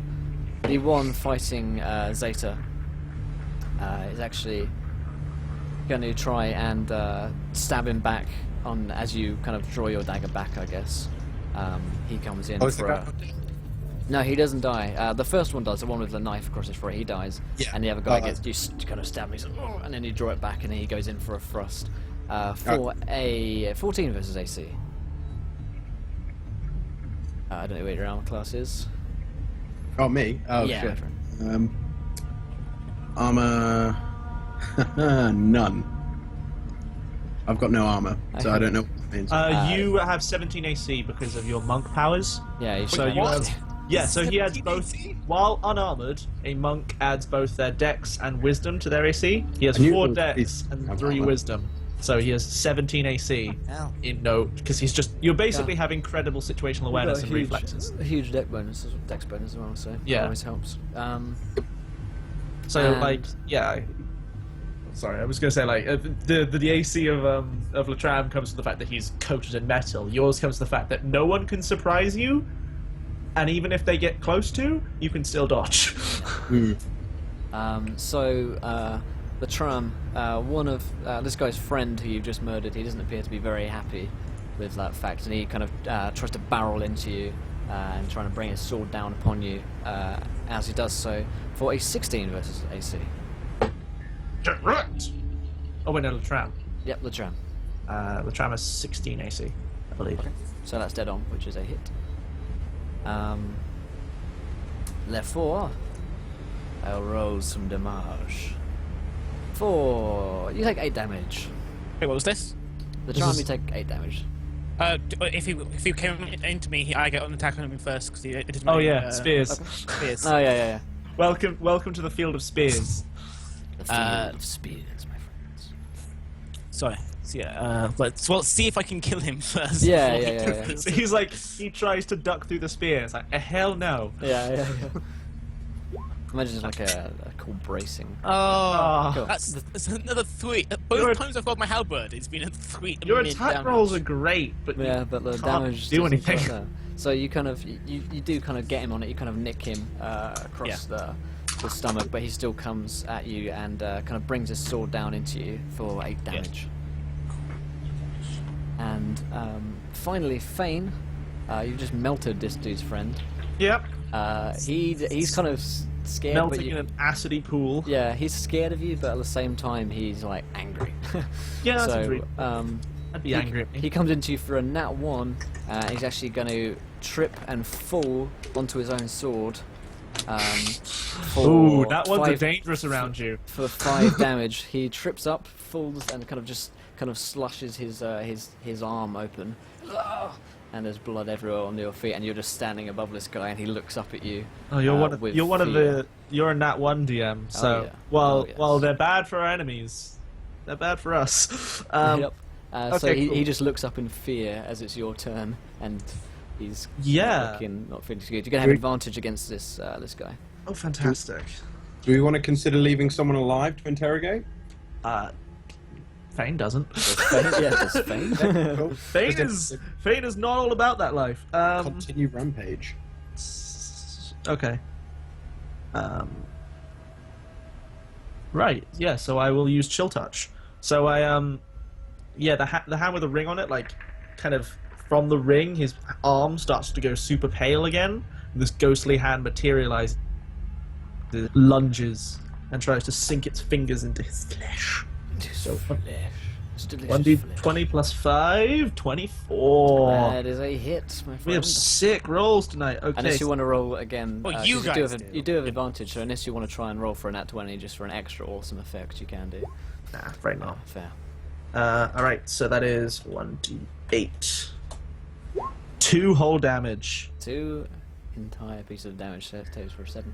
He so what's it look like? I've just realised I'm. Oh yeah, so this Right. this like kind of spectral version of his hand, like as his one grows paler, this hand becomes more real, and it like hovers slightly, and then he makes kind of almost like a sort of boxing jab, fingers outstretched, and the arm does the same, but like and sinks into this guy's like, I guess like chest as he turns around, and then from the places the fingers contact, like you see like black, like almost like blood vessels like spreading out from the wound, but then his ring starts to spark and he has to flick it off before the magic overwhelms him. Yeah. And then I will dance away backwards my 30 feet while he's flat he's but just yep, groaning it's like, in agony. just kind of like shimmy my way across the swamp away I've from just him. realized I made a mistake. We'll keep it for now because we're bother retconning. But for future, Yeah. everyone needs to remind me that I can re-roll 1s and 2s on my damage dice Oh, okay. Oh. Great weapon fighting. because I'm great weapon fighting. Yeah.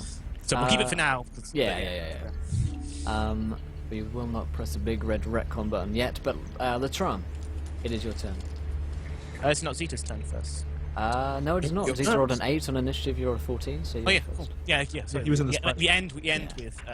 Yeah, cool. So yeah, I'm just gonna lead with the butt attack first as my bonus action into this guy to see if that's all that's required, and then we'll see if I follow up with the full attack. That is a 13 for 4 damage. Nice. So yeah, 13 hits, 4 damage. I'm This guy- imagining this coming up straight into his balls. Yeah. Oh, nice. That I You're a class. imagine. Yeah, I imagine you try just to do that, but it kind of just comes all the way up through him. Cool. And he's kind of split from. Split From from the that. balls upwards. Yep, pretty much. It doesn't look like something you'd like to have done to you, but yeah, Cool. In that case, then step forward to the next one and go for the slash the clobber. with the main halberd. Nice. Which there's a nat one. That's a net one. God. Isn't this So- guy still on the floor? No, there's well, it depends which one you're going for. To be fair, but even on that one, thought there you were only still- I 5. don't know. Is there anyone who's adjacent to someone? Because if there's someone who's adjacent to, I can get flanking, which will give me advantage. No, you don't get No, no, you get there's no advantage flanking You in just get 5e. sneak attack. You just get sneak Yeah, attack. yeah. Yeah, that's Yeah, only no, sneak attack. I'd like flanking from 4e, but either way, you go to get this guy who's down, and you kind of slip on the same bit of blood that he did, and you kind of crash into him, and you actually fall on top of him, onto his sword, which was previously cut his own armor, but it gets you on it as well. So in some ways, you did quite well. So you take 6 slashing damage. Well, I'm unconscious then. Nice. So you God, you trip. loving these nat ones. Yep. Oh god, we wondered. I thought the only guy left was the one who was on his arse, who we had advantage against. Oh, he rolled that one. For hilarity's sake. For hilarity, Yeah. be You, fine. Yeah, yeah. I just kind of like, I'm dancing way backwards, like, woohoo, this is going so well, and then I just see him like whack himself unconscious on his own spear. I'm like, Zeta, deal with this. We have one guy left, yeah? Yeah, there's one on the floor Yeah. that he failed to get to. Okay. So I move over to him, and my intent is to disarm him. So I guess I'd force palm his wrist and try and seize his weapon whilst pouncing on top of him to pin him. I think you can choose to do non-lethal damage, so you could just pummel him out. Yeah, I mean, my intent is to basically prevent him from attacking without actually killing him. Yeah, if you just want to go like smack, you could probably knock him out with 2d4 plus 8 of non-lethal. Yeah, let's do that. I assume this is kind of subject to GMing rules rather than me rules. I just realised. Sorry, I'm too used to running games. No, it's Master good. GM.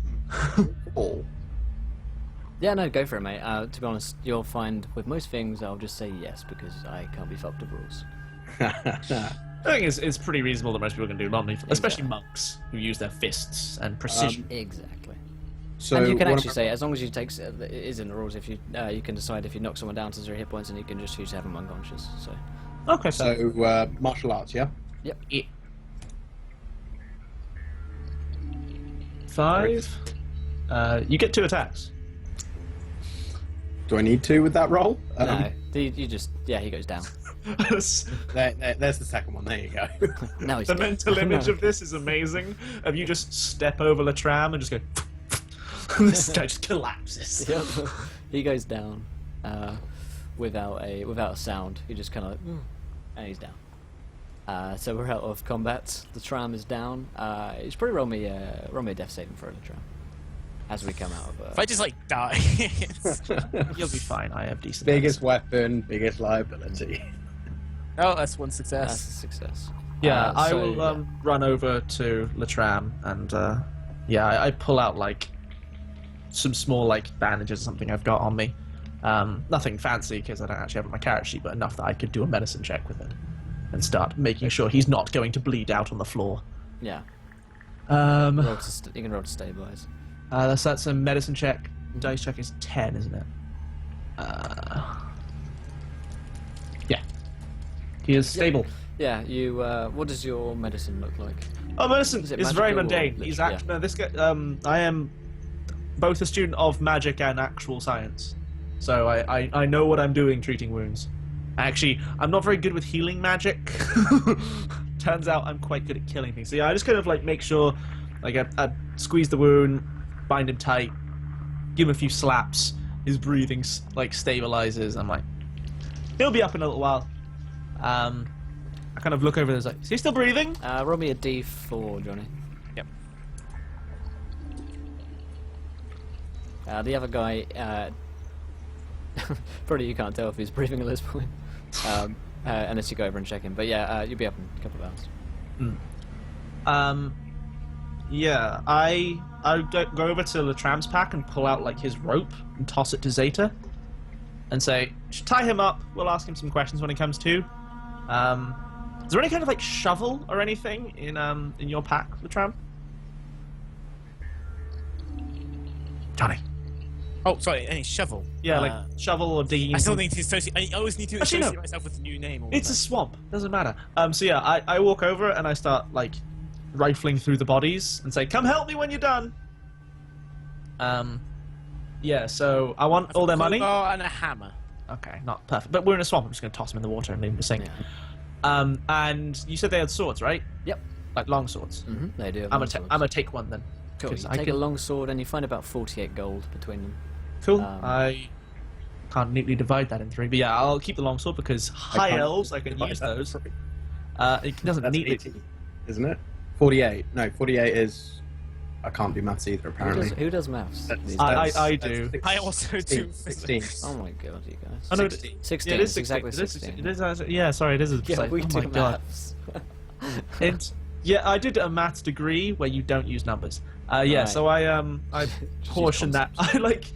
I hand 16 to Zeta, like pocket 16 myself, and then I lay the other 16 coins individually across Latram's chest, and then like just wait for him to wake up, and then I check if these guys have anything else like noteworthy other than just like clothing and armor, and also if their armor is marked anyway. Yeah, they have a alliance sigil on it, which is the sigil for the Northern Realms. In terms of notes, you find a directive from their commander in chief, who is basically telling them that they have orders to patrol the swamp and scout out if there are any goblins in these outland areas of Murkglow. That appears to be their orders. Okay. It doesn't say anything about killing, or it doesn't say anything about killing them or spying on or anything. They just want to know if they're in the area. Cool.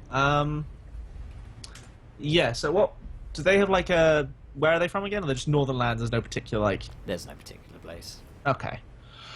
So yeah, I'm like, all right. Well.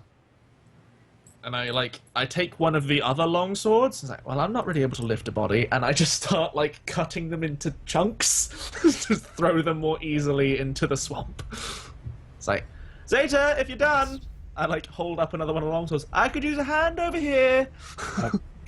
Zeta at this point is just kneeling over Latram's body and has moved 2 of the gold pieces onto his eyes, just to see if it will freak him out when he wakes up.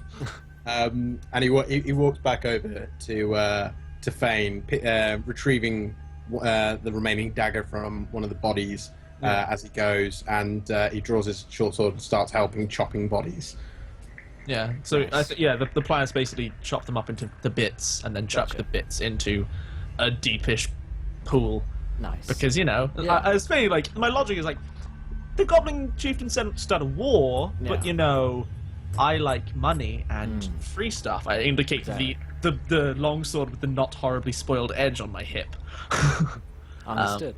So just as you guys are kind of chopping and potting your body parts, you hear a cough from the man who was downed Yeah. by Zacer. And he's whoa. I guess at this point the last one is to scoop the kind of like melted and like brackish remains of the guy I poisoned, like just flip it into the water. It's like, oh, just toss this other sword into the pool as well. Let's go say hello. Yeah. He's kind of spluttering and what's this in my eyes, sort of thing. And I kind of kneel down in front of him and was like, hello, Mr. Man. Pleasure to make your acquaintance. I'm Fane. Oh, you're tied up. What's your name?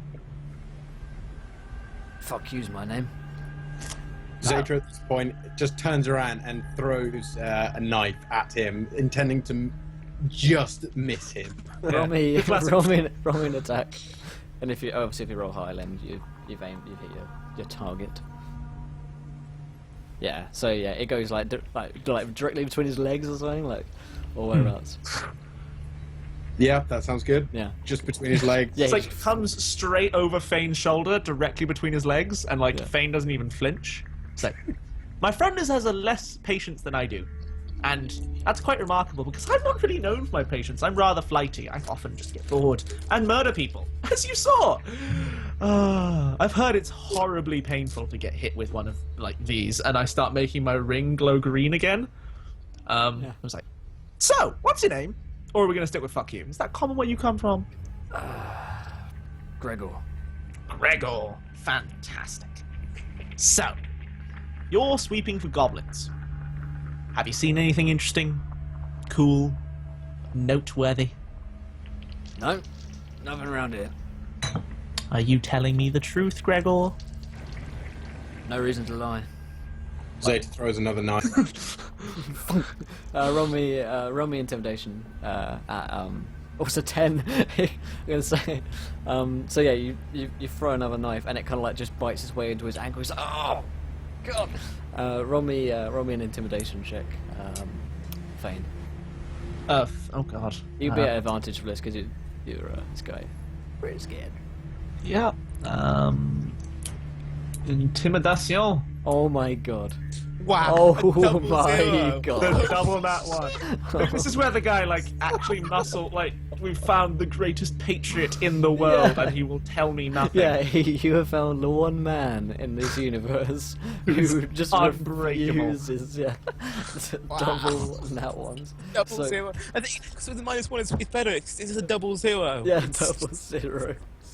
Literally Charismatic as your average You player. have a face. You've made it a face with the dice. Congratulations. So you essentially like the dagger goes into him, and he's like the kind of pain brings him round a little bit, and he's like, "Fuck you! I'm not telling you anything. Kill me if you want." And I'm like, fine. And I open his throat with my dagger. Yeah, I guess he's tied up. I don't even need to roll for that, really. No. Yeah, I just execute him. It's like, it's like people I've seen before. They'll wipe the blade clean and tuck it back in. Like, here, let's chop him up and throw him in as well. All right. So after you kind of chop him up and stuff, the charm comes round. Cool. Just want to probably Good, mate. open my eyes and think, fuck. You. Sorry, wrong voice. Did you think I was dead? It takes more than that to kill me. And I'm gonna sort of give you a second wind to. Oh, Jeebus. Jamie. What? No, it's okay. It's just a moment of like. Advantage. I mean, we could stop for a little rest if you don't want to use your second win right now. No, I want to use it right now. Like, I guess we're covered on the short resting. For fuck's sake, seriously. Woohoo! I kind of I like. These are all You're like. I'm like, God, I feel awful. I'm fine. I need to sit down for a bit. He looks like he's about to die. Where did all the bodies go? I think it's like I just pull the head from behind my back. It's like nowhere. Oh, here's your rope. I see we have some coin. Do we have some equipment as well? I assume that if it was a value, I would have kept it. Also because armor is harder to hack through, and I'm weakling. So what were they wearing? I presume Chainmail. Yeah. Chainmail. Yeah. All right. Yeah. So I You probably like stripped it and put it on the floor. Yeah, like I've piled like 5 sets of chain. Well, yeah, 5 sets of chainmail because my poison is is flesh affecting, not material affecting. So, as will be most my magic. Into backpack. Yeah, you're carrying that, dear. That shit was heavy. Like, I think at this point I'm sitting there and just like arms at my side. Like occasionally one of them twitches with muscle fatigue. The most physical exercise I've done in a while. I can carry 210 weights. How much does chainmail weigh? I think as long as you don't try to charge into battle, yeah. you'll probably be okay. Yeah. Yeah, it's like a thing of it's a camping rucksack. So if we have to run away with it, it might be a disadvantage or something like that. But if it's just the thing of like in a fight, you just drop your bag and run into battle. Yeah. Cool. So yeah, what like roughly what time is it? It's probably falling dark at this point. 'Cause you've been traveling for a few hours and. Yeah, we had to wait a few hours for the Yeah. tram and things. So I kind of turned those. Should we make camp a little off the road, or should we push on, see if we can't find our ugly friend? Well, I'm game. My blood's going, so I could do with a walk. I would like to sit down for a bit first. I kind of like, I go back and I check his wounds and stuff like that, and I'm like, you could probably do with some rest. Let's walk 20 minutes off the road, find somewhere dry, and pop up camp for the night. Okay. We'll search for Ugly Bastard in the morning. Okay. So you guys head off the beaten path and head off to make camp. So I guess you guys start a little fire. Yeah. Set up sleeping room. Yeah. I go to start one, I guess. I'm not gonna think too much about it. Like, I don't know if one of my more cautious friends advised me against it. I'm like, doop-a-doop-a-doo, throw some like driest bits of wood I can find into a thing, and then just like kind of look around, click my fingers, and start a fire with prestidigitation. Cool. It's like power of magic, boys. Always the best. Yeah. So you guys taking watches when you sleep? Yes, but here's the power of being an elf. I know. So I guess we've done this before. So yeah, Latram gets to sleep the whole night, and me and Zeta just Also, meditate for 4 hours each. before I sleep, I'm taking a short rest as part of my long rest to make sure I have hit points in case something happens in the night. Gotcha. Yeah, you can do that while we're making. Yeah, I think Fane like insists that he stays still and stuff like that. Like he's on cooking, while we're like getting materials, like drying the area out, stuff like that. A whole 5 hit points we gained. Nice. I'm gradually getting up there. Yeah, you're getting Well, you're there. 8 now, aren't you? I'm on 8, and I can do another second wind if I want now. Dear. You'd I'll only say- roll on that one, so. Yeah, it wouldn't matter. He'd then be. It would be okay. up for Yeah. sure. I'd be on 2. I'd be on 1 off max. I can slowly build up Clawing my his way hit back points. to health. So, Fane and Zeta, give me perception checks whilst you guys are watching through the night. Yeah, I guess I'll take first watch and like spend some time making sure that Latram's wounds are okay during the night, and then like Okay. lightly tap him in the face and say, "Yep, you're up. You're My turn." Perception 19. And also, 60 with a little fire, we have 60 feet of dark Look vision. at you with your ability to actually roll dice. Must be nice. So well today. Actually, you That's had the double 0. You did have the double 0. Yeah, the double. I have had the spikes. Yeah, it's Yeah. So that's first watch, and then I cool. So yeah, whilst you're doing this, you look out into the darkness and you actually see light. You see light coming from what looks like lanterns. But it appears like you look out and you couldn't see it before because there was. Well, I Yeah. guess the light has actually caught your eye. I am But it appears like there's a prestidigitate house. off our fire. Gotcha. It appears like there's a some kind of house or building in the distance from which this light was coming from. Okay. I'll let Zeta... like, it's a house, so it's not going to move anywhere.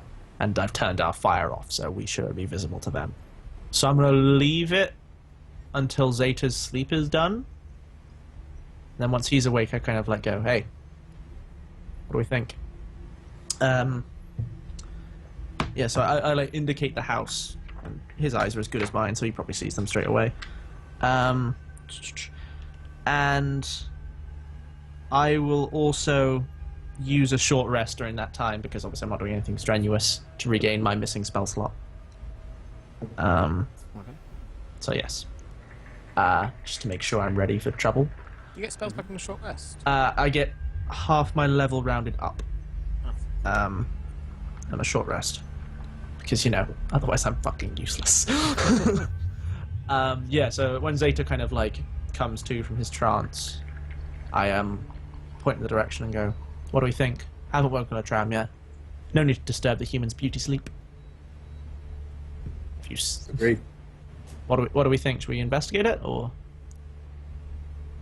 I mean, you're the subtle one, buddy. I kind of go in and like the ring, like the lettering glows a bit green, a little bit loud. It could. I'd be willing to go ahead and scout alone and come back and bring a report. I mean, how far away are we looking there? I mean, that would take, what, 10, 15 minutes to get there? Well, I'm Yep. presuming that's about right. Sounds right to me. So- If you're happy to I'll stay up. stand guard, I I'll stay will up. go and No, investigate. Yeah. Don't be long now. I'll Fantastic. miss you. Oh god. Start walking Super towards the subtle, light, guys. picking my short sword up as I go. Cool. Gotcha. So you head out into the darkness. John, me a stealth check as you come closer to this house. As soon as I see, oh, okay. As soon as I see his shadow like passing somewhere, I like I use message on him. Just go, I miss you. I can't respond to messages, can I? No, exactly. He never replies. I always message first. So Scene. 3:30 a.m. Sad. why do you never reply? So yeah, you head off, creeping through the swamp, and you come to this light source. You see this house. It's more like a hovel.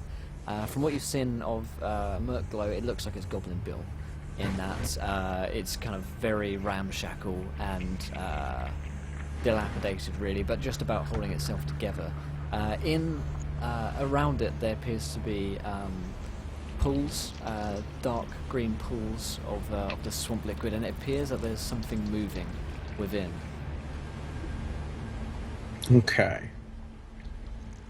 Right, I want to get right up and close, up against the wall to the nearest window, basically to see if I can hear anything. before I Sure. proceed. Roll me a perception check. Oh, there it is. Yeah, you don't. Gonna Yeah, you can't discern anything from this distance, other than the swamp noises. Okay. So basically, I'm gonna have to get inside to hear what's going on inside. Yeah, sounds like it. Right. Okay. I'm gonna investigate the barrels and take a closer look, see if I can tell what's inside, without obviously sticking my face in it.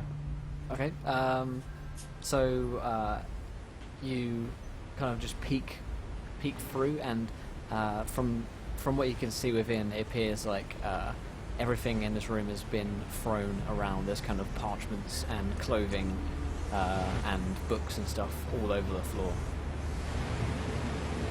Okay. Yeah. So is it safe to assume that this place has been taken over in a hostile manner, or? Someone either lived in very bad kind of cleanliness. I mean, I'm just looking around my room now, and that's actually probably not a bad description of it. Someone either lived in kind of a real I know mess, what you mean. or someone came in here and threw things around. Okay. No giveaway about how many people might have dwelled in here, or is it safe to assume one or two? I mean, it's a small hovel, so it wouldn't be a large family. But then again, you don't know too much about goblins. They are quite small people, after all. So. Okay. So, I think that there's not much more that I can observe here without actually making myself seen, making myself noticed. So I start to head back towards towards where we're camped. Upon arriving, I say to Fane, there's definitely at least one to possibly as many as 3 people in that place, and it looks like either it's been ransacked and taken, or someone lives very, very messily. But I reckon that as they're the only people we can mark, I suggest that we stake out that house and basically keep an eye on it for the remainder of the night, just to see, so we can track the movements of whoever's in this place. So we need to get Latram up, and we need to move now. You can wake him. Last time I tried to wake him up, he nearly killed me. And I start picking up my things and packing. Zeta ponders at this point. He's not usually one for beating around the bush or not getting straight to it, but he does get a satisfaction from messing with Latram. It's the elves bullying the human. Yep. I've got nothing. Zeta just draws his short sword and just slaps Latram on the cheek. Like, not a particularly friendly slap, but a short, sharp slap to wake him up. Oh dear. This has been okay. Okay. At which point, probably wakes up, grabs his like pole arm that he always has inside, and just wings it out. Not in like a slashing, but just in like a basically. I'm attempting to trip up whoever it is. That's obviously. So it's a sort of it's a classic thing you see in films. It's like the sort of spin round thing. So give us an attack roll versus Zeta. Yeah. Give me Zeta's done this enough times to be able to almost without thinking. You know it's coming. Yeah, but can he get away in time? He does it and he's prepared to just jump out of the way, but does he get back in time? So it's a 14 versus your AC. And then the 11. But also misses. So yeah, he just jumps out the way of the 2 attacks which he knows are coming. The blade goes high, the butt swings down low. Yeah. Fucking Zeta flips in the air in the middle and lands off, and I'm like, why am I friends with you meatheads? Gonna dissect you both one day and discover there's no actual brain in there, just more muscles. But in the meantime, now that Latram's awake, let's move. Oh yeah, we should probably fill you in, Latram. We're staking out a house. There are people, we don't know how many or who they are, or actually what they are, but we're staking it out for the rest of the night. Zeta will keep watch, we just need you to sleep a little closer. When you say staking out, do you mean we stake them? Maybe in the morning, buddy. You need your beauty sleep. I haven't slept yet. Zeta can keep... I was sleeping, and yes, but then we need you to move. And with the sword and... Latram, you're fat, you need to walk your own way, and then you can go back to sleep. And I cannot carry you. Also, your chainmail. I'm carrying 6 sets of chainmail. Exactly why we can't do it. The really skinny elves. Zeta gives him a short slap to the cheek, just to wake him up a little bit more, and says, hurry up, less bitching, more walking. You guys are such assholes. Yep. Why do I even hang out with you? Because you're morally ambiguous. Yeah, no, walking off. Yeah, so we moved to, I guess, a reasonably, probably less comfortable camping spot, but one we can actually see the entrance to this house from. Mm. And then, I sit cross-legged, next to Zeta, and just close my eyes over and start meditating. Okay. So, can I go to sleep now? Yes, shut up. Thank you. And don't wake me up with the fucking sword thing. That really pisses me off. And when there's people literally there, that is such a fucking retarded thing to do. This is how we get ants. Wait. This is Look, one time, one of my men, they try and do this to me. I behead him by accident. It's really awkward. His brother was in my unit. Zeta takes 1 gold out of his pocket and actually tries to put it and shove it into Latram's mouth. Please go to sleep. Thank you. Puts it in his pocket. Like, bites to test if real.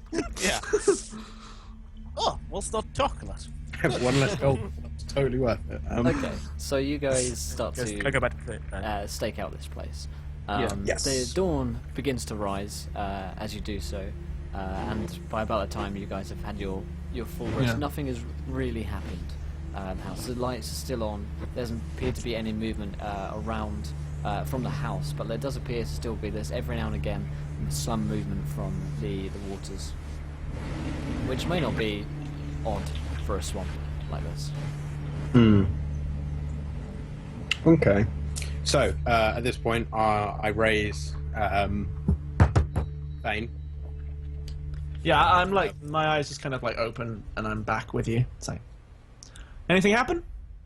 Nope. I grab the spare chainmail that we picked up and just throw it on the tram to wake him up. Yep. He's gonna hit you one yep. day. You're not going to do well. Yeah. Keeps us all on our toes. Yeah, no movement at all.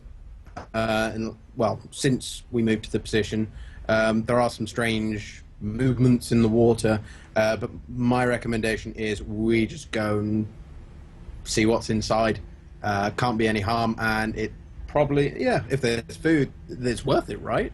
Let's go take a look. Yeah, I like kind of wandering down, open my bag of goblin rations, and begin to pass out like, I don't know, water skins of, maybe it's like kind of semi-moldy bread, and I'm just scraping bits off and start to munch. Yeah. Have you got any of that non-stinky water? I like pull out our big water skin, I guess. Yes. I mean, That's all also I want. surreptitiously, like, the clown is just like, he has rations from his kit, and he's just like eating, and it's just like nice, normal food. Yes. Okay. Yeah, we wander over. So it's like I kind of go. You said there was something moving in the water. There's noises, and I can't pin exactly what's in there, but it looks like something's actually there. You said there was a pool, right, Will? Okay, I'm gonna like Yeah, crane my head over the top. Actually, I pick up a little rock as I wander towards it and use light I've on seen the rock. this in the books. Throwing the rock into the water always goes well. Give him like a disparaging look, and my ring like flares for a second, and the rock starts to glow. And I just lightly toss the rock into the like maybe 10 feet back, just kind of like toss the rock underarm into the pool. Cool. Not particularly hard or anything. I just want to be able to It kind of goes in. With a and then like The tram's very much bracing with spear ready right next to him. yeah. edge forward, wait for noise. Yeah, Edge yeah. forward, wait for noise. Crane head over the top and have a look in. And then blam, tentacle in the face. Tentacles. Yeah, I you told you this would happen. you kind of peer in. You keep looking in, and then you see like a face in the water, and you actually recognize this face as one of the dead guards that you killed just the other day. Connected to anything? Or like, is it just the skin, or is it like? It appears to have a torso, like kind of further down, but it gets kind of murkier. Guys, the bodies are reassembling. And Yeah, you like I said, killed them again. as It in, was not this difficult last time. This was a guy I hacked think. to pieces, right? Yeah, this guy was totally hacked to pieces. And he's less. Possibly even the one that melted. Yeah. So, guys, we found a live stream here. Can I consult my arcana? Everyone jump in. Consult my arcana knowledge Yeah, to yeah. see if I have any idea what the hell this is all about. Come on, +5, 12. Cool. Some kind of dark magic. Like, you give it a sniff. So, yeah, magical. Not seen it before. Interesting though. Stuff that flirts between life and death. Tram, I'll give you 2 gold to drink some. Ooh, I'll match that action. Yeah. No. And like, I like my money, but I like my safety more than I like my money. I'm pretty sure that's about on par with what we were drinking in the Filthy Gob. You should be fine. For your system, they're probably equivalently bad. No. Says scientist. Says scientist. All right, let's see if there's this house. Maybe they've got some documentation on their weird magic pool. If not, we'll do some experiments afterwards. We are here for a reason. Let's go. I do not like doing experiments. We go, we find the person, we go back, we get paid.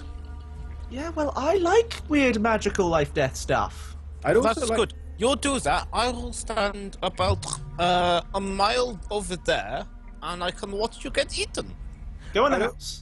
I'd also like to point out, just before we kick off anything, that we're doing this for teeth. Teeth that only are transferable between goblins up to the value of about 50 gold. We've just gained 48 gold. We've almost been paid in gold. We don't have to finish this. We can do what the shit we like. Yeah, you know? but you know what's better than 50 gold? 100 50. gold. No, that's 50 gold and 50 teeth, or 500 teeth. Yeah, but we Yeah. can... And it's then- still not clear if we have to extract them ourselves. We use that... Oh, God damn it, guys. We didn't take the teeth out of the guys we killed. Damn. Don't look at They me. appear to I be was before you in the pool. Zeta! The teeth are It's still only there. goblin teeth they trade in. Well, we'll hang on to the gold because that's tradable elsewhere. We'll use the teeth to pay for accommodation and maybe some food that isn't awful. And weapons and... we might be living in Murkglow for a little while. We'll see what that can get us. That will cover our expenses. Gold we can hang on to till we find somewhere a little more civilized. Now, Latram, you're the pointy one. Go in the door. I summon one of my green orbs. I'll back you up. Why do I always have to go first? And then walking up and I kick down the door. You may notice you're covered in metal. Don't trip. And this guy is like some kind of fucking ninja. That's why he's guarding my back. So I kick in the door. you kick in the door, and it just comes off its hinges. It's a pretty rickety door. Shit. It comes off into this room. As I kick it down, I go, knock, knock. Anybody home? And yeah, you walk into this room filled with garbage everywhere. It's kind of littered with, like I say, clothes, books, drawings, food, all sorts in here. You hear a rasping noise coming from an adjacent room. I extinguish it. Follow Latram in. Yeah, see what the We noise are is looking first. for an ugly git. Is there any ugly gits here? You hear that voice come from. I follow up in Goblin. Are you in pain, sir? Whatever they're like. You in pain, Gobbo? Yeah, very in pain. Very in pain. Oh, you got Yeah. the spit for my... Yeah, I get to the door of that room and go through. Blam! No Tentacles! It's like in Goblin. No traps, right? Yeah, No funny business. come in. We're sent by the chief. Yeah, come in. I You- slowly push the door open. Yeah, you open the door and there is Tentacles. and 1,000 darts fly at you from they flood against the wall. It's that thing of acupuncture needles pinning me to the wall. The outline. Okay, yeah. Yeah. So how's I suppose Ugly Git? Is Yeah, performing. he is lying down on the floor, back up against the wall. He's clearly had he's not been stabbed, but there's a lot of blood around him, and looks like his kind of rib cage has been sort of done in. That's hence the rasping, and possibly he's a pretty good medicine check, so he knows stuff about medicine. He's probably possibly punches his lung with one of the ribs which has been done in. Okay. So, I needs quickly go attention. over and I guess I try to see if he's within my capacity to save.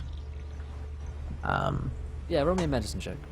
Boom! Oh, the nat 20s. I You- am a surgical genius. You know that this man is certain to die. No. This man is beyond He's- medical attention. And he's saving.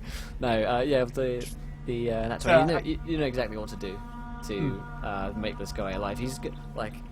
He's gonna need like proper attention, like long term attention. I don't have any equipment other than like some knives essentially. Yeah. And some bandages that are relatively clean. Yeah, in terms of like field dressings, you can make this guy I can walk. get him close enough that I can get him back to town. So yeah, I set to easing his breathing a bit and stuff like that. Let me ease your passing. And I just go like, what happened then? He's Cheers for that. Name's Ugly Git, by the way. Well, We assumed. well, chieftain said it, is he? Indeed. How many chiefs are paying you? 500. No, not bad, not bad. Well, Just gonna find a way that we haggled up from 50. yeah. He He doesn't even know that. he shifts and says, well, those couple of Northern Realms lads gave me a bit of a beating the other day, and yeah, don't feel too great. I don't think the chief's gonna be very happy about it. I don't think he has to worry about those 5 too much. We may have dealt with your blood debt. Oh, really? We weren't supposed to kill any of them. Well, okay. Ugly Git, we killed the 5 men who Yeah. tried to hurt you. So how about we we just all agree now to not start a war. Well, I don't know, but And then I want to. I leverage the point of his rib just a bit. It's like, I think you're not. I think it would be within your best interest to agree with me. Yeah, no wars. Gotcha. Fantastic. Although I reserve the right to change my mind about the war at any time. Right. Fucking non-gobs. You know, we're magical people. So, what's the creepy pool outside that seems to be reassembling dead people? Oh, it's doing that again, is it?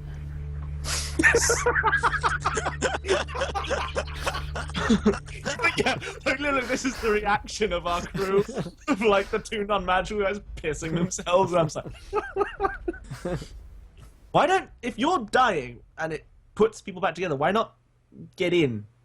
I couldn't really move, could I? Couldn't rightly just up and move. This is a point. I hadn't thought of that. Plus, I don't want to be a dead person.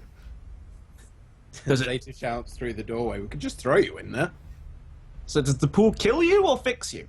It seems like something in the swamp likes to reassemble people. Happens every now and again. Yeah. Wait, how long have they been in for? When did you kill him? 10 hours, give or take. More like 12 to 18, I'd say. And dawn's risen, yeah. Yeah. Okay, you should probably go outside and kill the zombies. I'll be there then. Tram! he gets up and kind of tries to strap a sword onto his hip. You sit your butt down. Old man. I go back and I'm just standing by the door. I'm not going outside, just waiting at the door. Yeah. I have heard Jamie. the way I have dealt. Jamie, buddy. Yes. Buzzing. Your friend. There you go. Between talking. Down in the southern colonies, we dealt huge zombie attack. I stationed 2 guys, 1 doorway. No problem. They held off like 500 zombies. Easy. We wait in doorway, we kill them. It's fascinating, fascinating. Yeah, I'm just gonna like reach past him as I talk and open the door up and just kind of like look outside.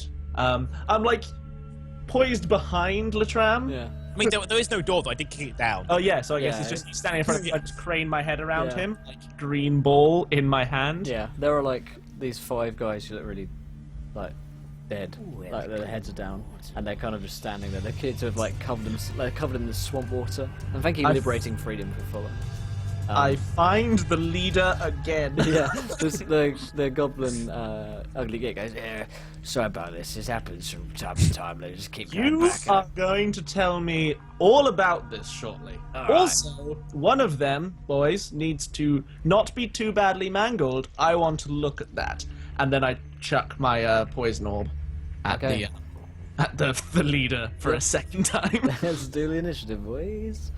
Okay. Plus, no, just 9. I have Cool. hope. Ray of That's a 6. 9. So, Fane on the 9. Let me roll for that. See, I can do initiatives. Initiatives I yeah, have you're no good at problem. them. Yeah. You've got loads Oh, down. I was going to say me there. That's to 5. Oh. Good damage. Cool. So yeah, I get my surprise round of throwing this at them. Yes, indeed. These guys got a 5. Alright. Zeta has 20. And the tram on 15. Hype. Cool. So, yes. Fane, you're going to go first. On your surprise, as these guys are clearly not ready for... What's my damage not there? Damage. But I'll just roll slash space. So I assume the 19 versus AC hits. That is a hit. Yep. Save success, nothing.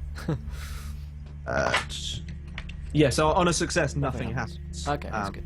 On a fail, there is actually spell info. Should have it. No? On a fail, they get poisoned for a turn, which basically gives them disadvantage on attack Cool. roll. Let me roll the... that work with zombies? Is Uh, there not a thing? Don't know, actually. Let's roll it. It's a 5, so it's going to be a fail. 2d8. So, yeah, so I do 15 damage to start Nice. with. Yeah, you see this guy, like, he gets up back out of the swamp, you just hit him, boom! And, oh, thank you, Insomniacs Inc. for £3 donation. Cheers, Rem. He Oh. says, an NPC goblin named Sydney who bakes biscuits is an NPC that you want. Legit. Let me know. Let me just sit real quick. So I hit him for a second time, and once again start to melt his flesh. Cool. Yeah, he just starts to start to decompose once again and melt back down into the swamp. So back to normal initiative order. Yes, it's Zeta. So, and thanks again, Rem, for that donation. Yeah, Zeta draws 2 daggers and throwing knives, and aims them both for center head points on 2 separate zombies. Nice. He does the one too. You're like reenacting this fight, but this time it's like zombie mode. Yeah. Well, yeah, this time it's more forceful and using both hands rather than a single single hand movement. So he's really trying to go for a single headshot kill this time. So I'm rolling throwing knives.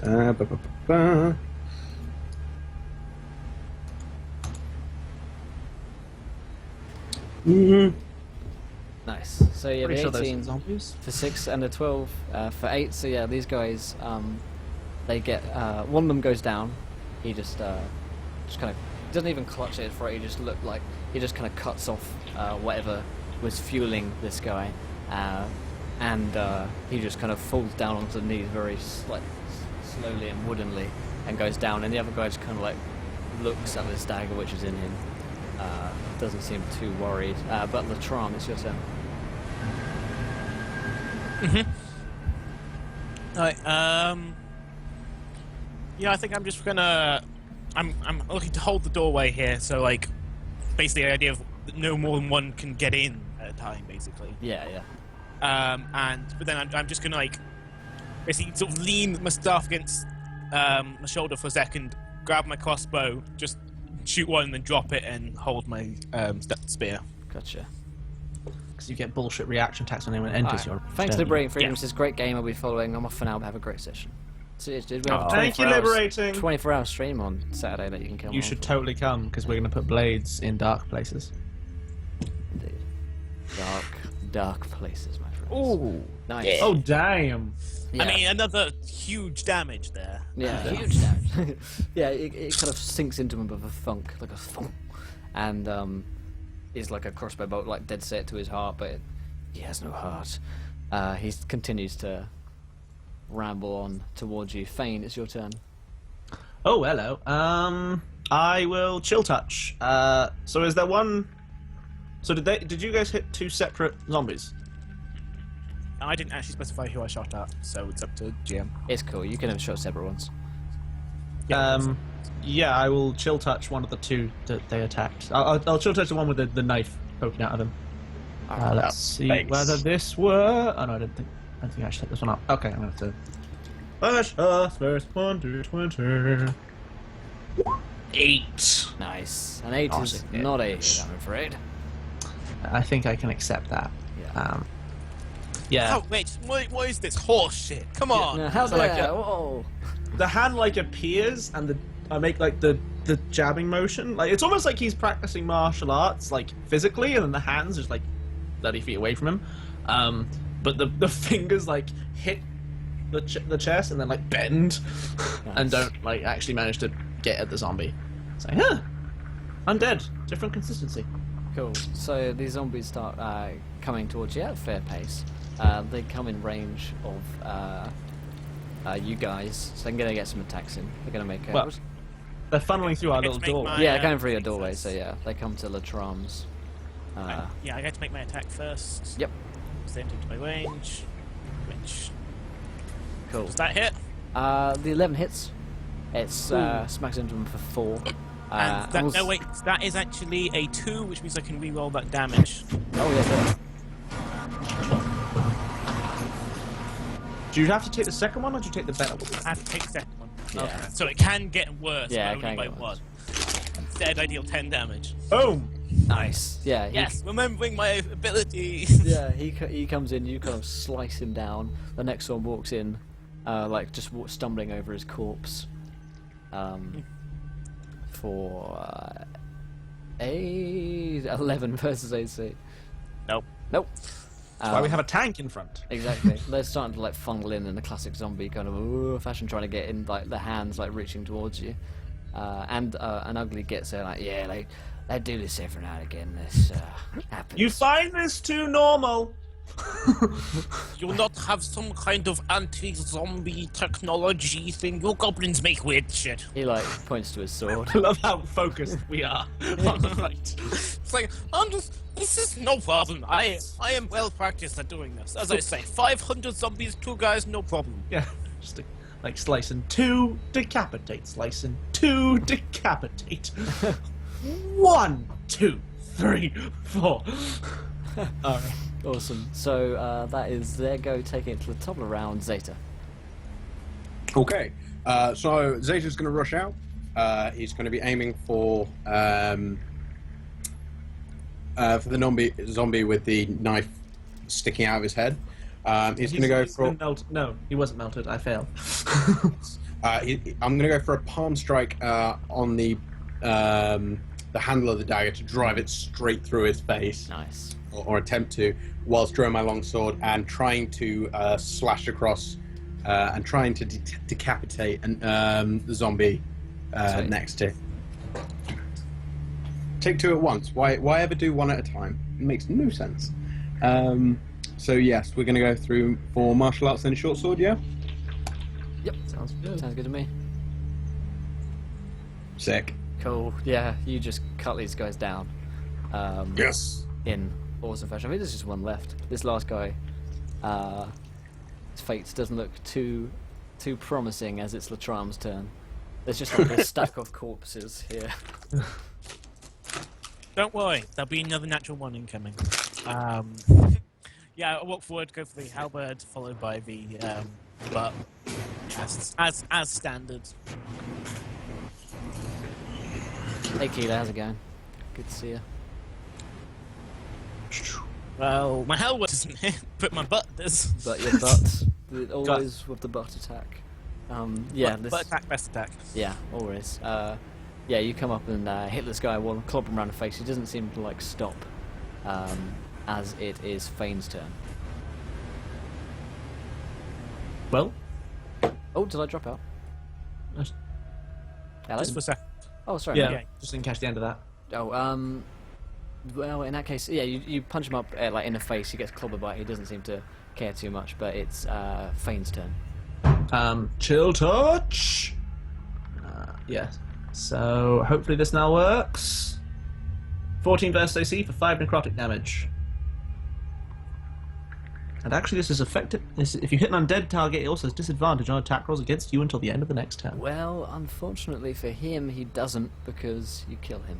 Yeah. Once So I again. think the hand like reappears, and Fane adjusts his stance and like uppercuts, and the fingers like sink into the bottom of his neck, like underneath his jaw, and then like almost like it's less like the necrotic black lines that's spreading out because he's undead.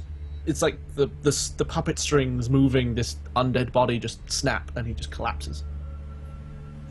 So Very nice. and I just go over and I drag that one outside and I start pulling I pull my dagger out and I reach into my pack and pull out like a small roll of like a kind of almost like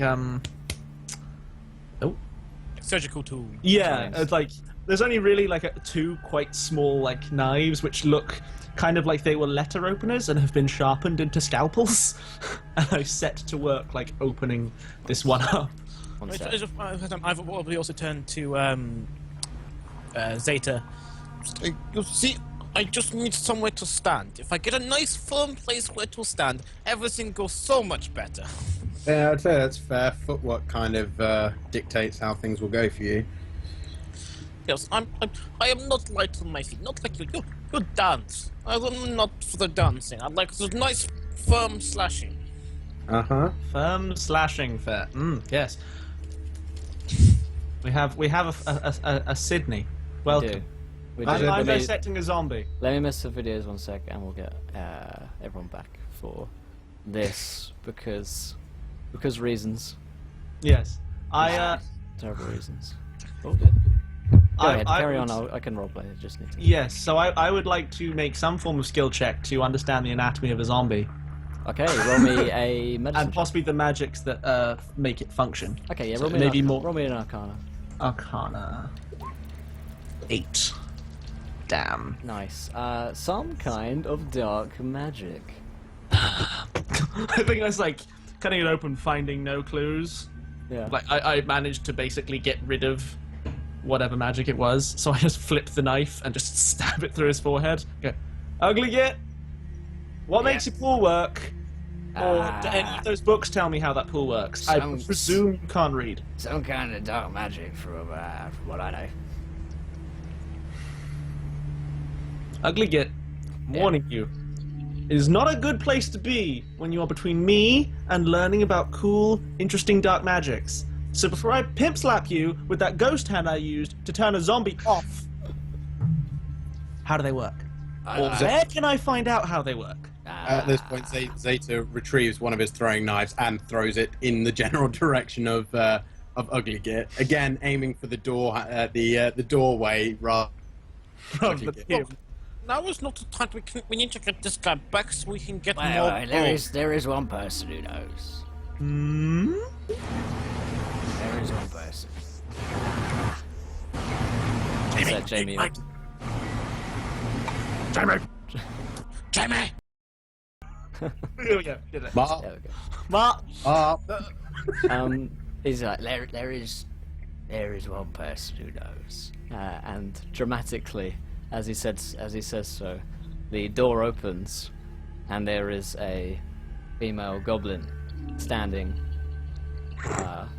there, biscuit in hand, as he turns to look. Okay. I rotate around to biscuit carrying goblin. It's like I'm gonna cut straight. I repeat the threat about bitch slapping you with ghost hand. Tell me how the zombies work, please. Thank you. Hi, name is Fane. You are. I think that is very offensive to say you would pimp slap someone that's trying to give you a biscuit. It's like his arm starts going pale and the ghost arm starts appearing. It's like cool magic, more important than biscuits. How dare you? Zeta puts an arm on Fane's Biscuits shoulder. are very good. Zeta puts her hand on Fane's arm and goes, wait. Are these spit-free biscuits? Well, it depends. Arm is steadily getting more and more. The arm's steadily getting more and more What? solid. Hey, As Ugly Git comes along. Spit on my biscuit, then excuse the phrasing, but I've been spit-free for a while, so I just take a biscuit, please. Ugly Git comes along, and he goes in for a hug. How's it going, Cinders? Good to see you. Good to see you. The pool's been playing up again. They keep dead people going out. Do you know anything about that? What of your magics and all that? You probably know something, right? Like, I think Well. it's the overbearing lean of someone who's about like twice your size. It's like, mm-hmm. Well, maybe I should preface this by saying that I feel like Sydney's character was at rehearsal and just tuned in to the stream, so missed a lot of I what. understand. Well, let me explain to you, my dear. Well, the corpses have been rising again in my pond, which happens every now and again, as you know. And I usually go to you for advice to help put them down again, because you obviously got a lot of dark magics going on. Yes. So, as you well know, sometimes she does this. Say scalpel flicks out. Sometimes she does mysterious things. But, so I wondered if you could try and explain to this gentleman some kind of way which he could raise a corpse like that. That would be fantastic. I would greatly appreciate it. So much I might not dissect. What? You know how to do this. You know. Okay. Make it up as you go along. Yeah. All right. You don't need to What do believe you in yourself. say? Believe in him who believes in you. Did you just fucking Gurren Lagann us? Yeah. I have bad respect for you. Listen, boys. And I'm gonna hand out a biscuit to everybody. I feel like you need your strength. It's like the lightest tremor in the hand takes it. You're gonna have to go on a journey to a town named Spaghetti. And when you're there, you're gonna encounter the flying spaghetti monster. And when you encounter him, The tram, knock her out. I'm gonna protect her. I swear to God. It's all good. It's all good. Look, she offends the person we need to bring back to the chief. I can't go knocking her out, then we don't get our payday. Yeah, pay And us. also, this Biscuits. biscuit is pretty good. thank you, son. Thank you. We can just keep. Hey, those ones came back from being regenerated. We can kill her. We can toss her in the pool. She'll come back a few times. We'll get her 500 teeth, and I'll find out what I need to know. Trial and error is a mark of science. I don't like little sassy. But it's also a mark of not getting it right the first time. You were saying, Miss Goblin Lady.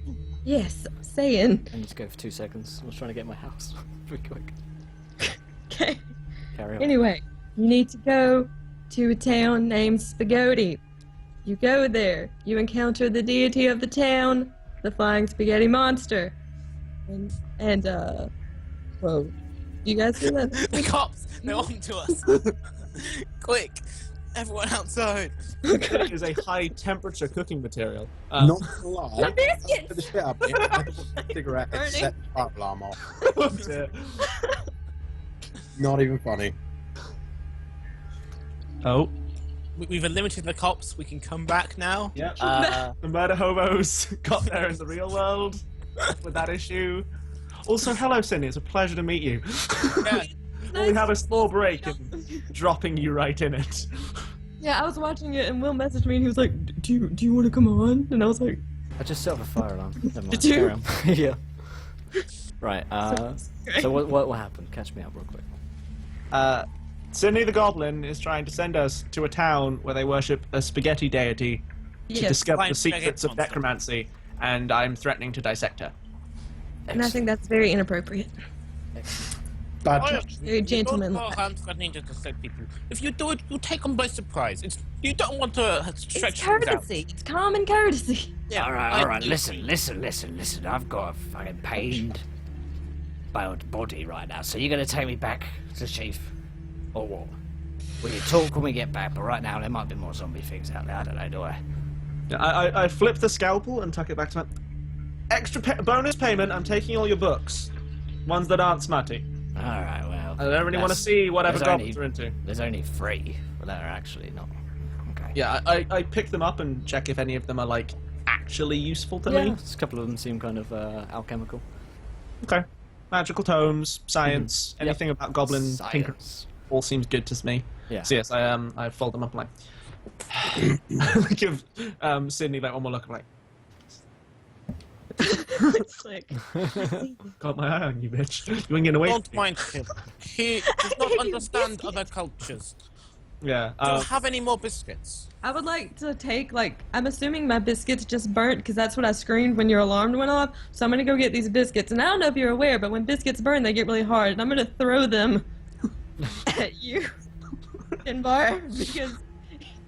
I'd like it to state on record that Zeta was very, very much on Sydney's side and enjoys the biscuits. As was Murkglow. He merely observes the biscuit throwing Fane's and like is amused. swatting them out, like just. It's like not built for this in the slightest. There's the lamest fight in the history of D&D, where a goblin throws biscuits at a wizard with no martial skill whatsoever. How? Well, Zeta could step in with martial arts and be like, catch, eat, catch. Yeah. He does the matrix round the biscuits and catches them. So Put none them of in them his mouth. actually hit Fane. Yeah. Zeta's just like running through. Yeah. Glorious. So Ugly gets like, right, look, go on then. Not far back. Yeah, I guess we start carrying him back, or supporting him. We'll like make some crappy crutches for him. Just like flay the bones off of the skin off of one of these zombies and hand him like a forearm. It's like, oh, Zeta, teeth.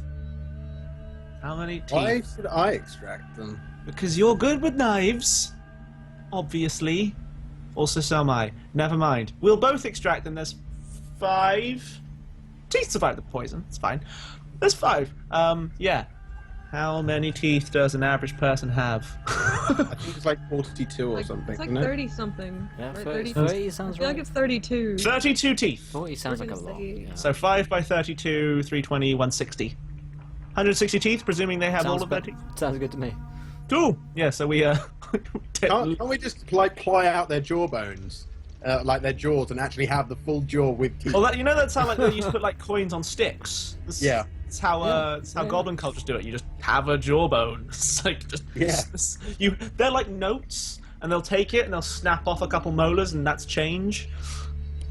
Yeah, Goblin- why don't we just do that? That's 5. Yeah. like, chops that seems rather faster. than- But then we got to get the top half off as well. A jawbone is a wallet, says Rem. just decapitate and put the heads in a bag. Isn't that easier? But And then we don't have to fit. But we don't we're have supposed to be avoiding causing a war, Zeta. If we take Where are 5 we human, supposed to say we got these teeth then? We came into town with no teeth. We got sent away saying, I will give you 500 teeth if you do this job. Oh, look, I found some teeth. in some heads. Ugly Git. Don't mention the teeth Yeah, until we get paid, Yeah. and then when we go out the shops, they don't care where the teeth came from. Yeah, There you and go. if anyone has a question or thinks to even ask, Ugly Git can just say he paid me for my medical expertise to Depends if prevent they him from... carbon date the teeth or not. Anyway, let's come on. Or we could just be honest. we could just be honest. Carbon date. As soon as you Just be say honest. the word honest, Fane like looks at you with undisguised disgust. It's like, We're like, whoa, not full honesty. I'm like white lie honesty. You know, we found them in the river because they came out of the fucking river. let's just put the teeth in a bag and we'll not worry about it, and they won't ask. They won't even know. Do you want me to just smash up their heads? No, we want the teeth. Yes, and then we Sometime later, after an Hours indeterminate later. amount of We're avoiding the Hours later. no one wants to pull these teeth. And I It's told just you, this like, bag of this, teeth we would and have 3 very unhappy-looking men. I told you, I called this, we'd have to extract teeth at some point. So you guys head on back to the Goblin City of Murkglow fairly uneventfully. The teeth kind of rustling along as you walk.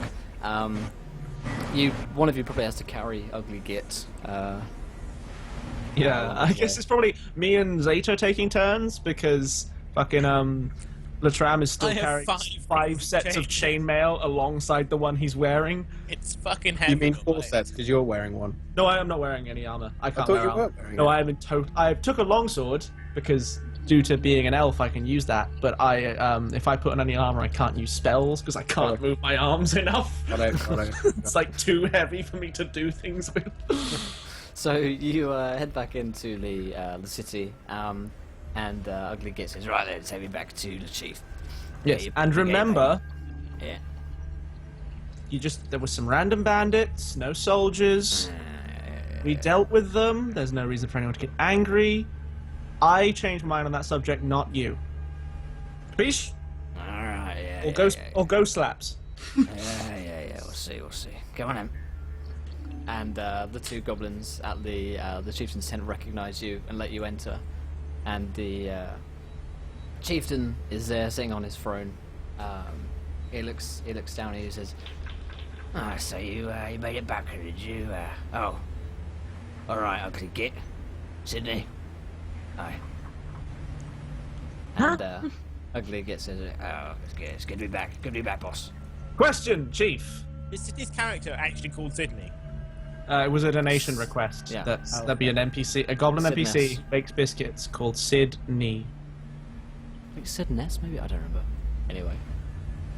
Oh. Ask Rim, because Well, yeah, well, he calls me Sidness sometimes, so I it think might that's be probably that. Yeah, I think it was that. So yeah, and Ugly gets says, It's good to be back. Sydney. Okay, it's knee. okay, didn't We are the goblins who say nay. Da da da da da da. Terrible jokes. Terrible Yeah. jokes. Yes. the chief face palms. Fane is just like, These are worse than mine. Sydney begins like choking on a biscuit. I'm like, that was just disgusting. please die. Then I can cut you open. I don't have to listen to you. I mean, what? I am a polite person in company. Why are you so Somebody, awful please. at negotiations? You talk Please so get- much. No negotiations. We did the job. It's all good. You Please talk get so to much. the point. And You so- Here is your man. Thank you. Where is our money? Yeah. Or molars? He, Either or. he, yeah, brings out a bag of teeth and chucks it your way. Happy counting. I open them. I get a whiff of probably some halitosis. It's like, Zeta! Have fun with that. Them's good teeth. Them's good teeth, Leo. Real good teeth. Actually, no, I'm a guy who regularly dissects things. I don't care about bad smells. So, did you find any realms, lads? We saw some people wandering around. No trouble. Roll me a deception check. I am not good at these. Let's see, can I get the double one again? No, I'm just the worst liar in the history of Yeah. ever. Yeah, he. Yeah, no trouble. Yeah, he says, Right. Fine. It's like the long sword that I didn't have earlier, still strapped to my waist. yeah. He looks at that. Yeah, it's got like the emblem on it of their Yeah, nation. it's like a Yeah. fucking massive lion's head or Yeah. something on the end. I'm just like, And it's like blood splatters all over.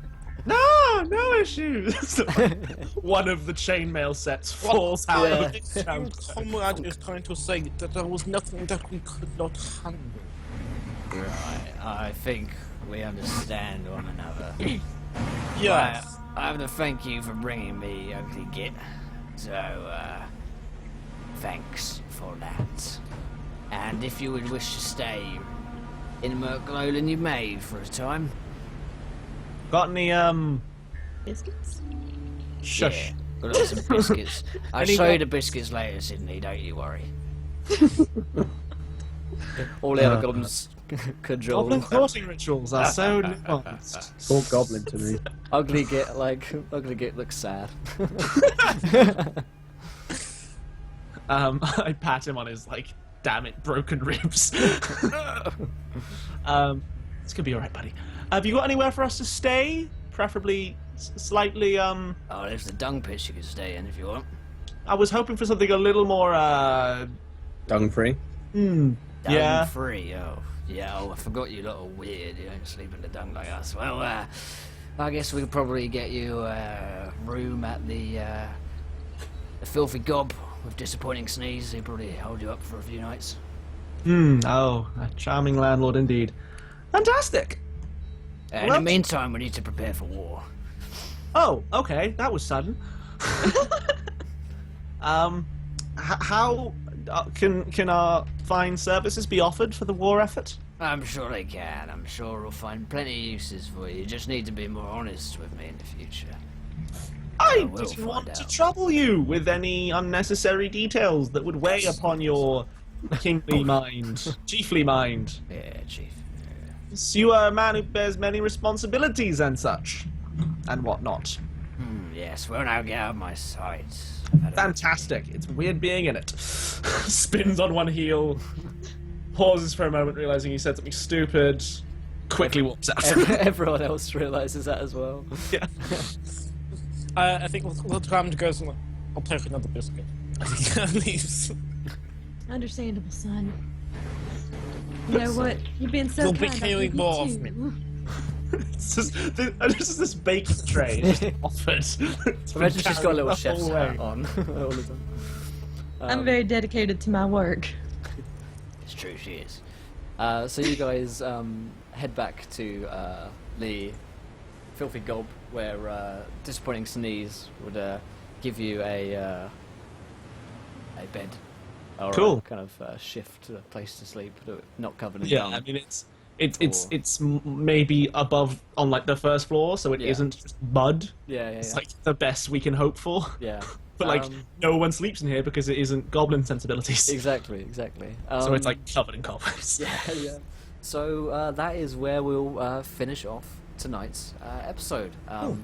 After a fair amount of adventuring and zombies and killing people twice And murder hobo. and murder hobos. Bubbles, motherfucker! It's like, fuck it, I feel bad for taking away the opportunity to kill these people.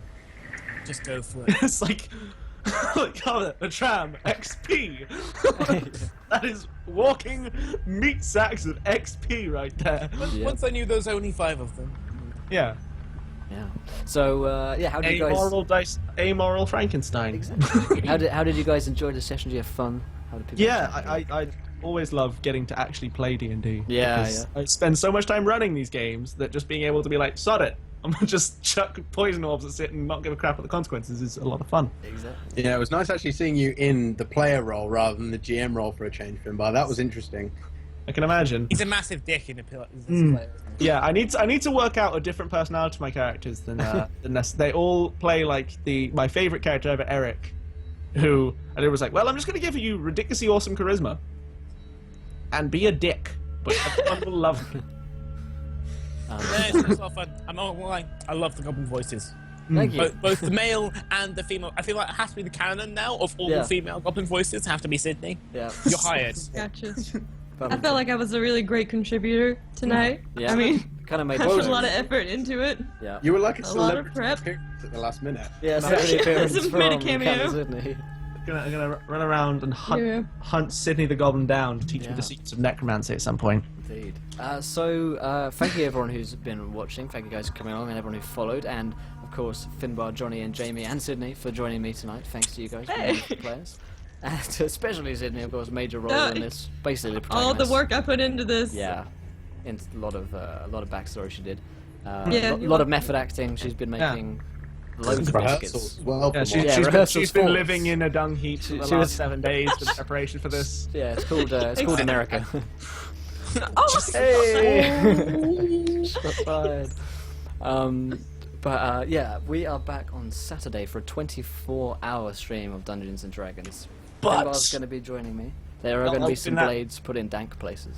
Yep, And dark many places. many dank blades. Also, Yeah, I can have. if a day is too long to wait for more role playing game content, Which I think we all know it is. yes, then you should totally go to Math and TV, which is in the chat right now, and watch myself and Johnny and Jamie there play Apocalypse World along with 2 of our other friends, where it's going to get weird and funky and a whole bunch of some weird, crazy stuff is happening in that campaign. Yeah.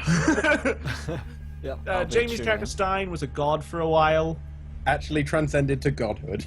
and then lost it. Nice. Yeah. when that happens. Due to a giant psychic snowstorm. It happens. And yeah, it happens. Johnny's character is slowly turning into some form of a hyper warm werewolf thing. Finbar is slowly happens to the taking best of control us. of my character. I don't say taking control, I just said you're angry all the time. Apart from when I kill me. But if you come along tomorrow night for that, and then once again on Saturday for that, we'll be giving away a copy of this, the Player's Handbook for Dungeons & Dragons 5th edition. We're doing loads of stuff. We'll be playing D&D for 24 hours. So plenty of action. Very exciting. Pop in at any Pulling point. out our PHVs, and we're like, Yes. Is that a I PHP feel- in your I pocket, feel or it's just something, like put on my PDF that is totally legit. yeah, totally. Absolutely. So yeah, come along for that, guys. And other than that, do you wanna, Johnny, Jamie, you wanna do some plugs? Anything you wanna plug? Twitches. Yeah, I can do. Sorry, stepping in there before Johnny gets in. Go for it, man. Yeah, I will. Yeah. You do it. You do it. Alpha male. Here we go. Yeah, Johnny, fuck off. Yeah, my time. So as I was thanks- saying, Shut up. So, Will, Encounter Roleplay, thank you so much for inviting us. It's been an absolute blast. I've forgotten how much I like this character, so thank you for that. And thanks to all the guys on the stream who followed, the guys who followed on from Snowocalypse, and of course for the regular Encounter Roleplayer guys for accepting our new faces. And hopefully this won't be the last time we get to take part in a project like this. It's been absolutely great. He may be back Saturday as well. Oh yeah, I will. I'm Awesome. not giving any options with that. I will be here in one form or another. No, I'm happy to have you. Johnny, do you have any plugs or? you Okay, then, can cool. So technically- Oh yeah, because Johnny's got nothing to say. I'm just going to eat into his time. I'm putting my in the chat if anyone wants to follow. You can technically follow me on Twitter at Catonia6. I don't really tweet at all, apart from occasionally to fix people's maths problems. Yeah. If ever you tweet me asking, or just generally involving one of the two of us in your maths homework issues, Johnny is more than happy to run workshops to avoid doing his own degree work. Yeah. as long as it's not 48 feels divided by to 3. me.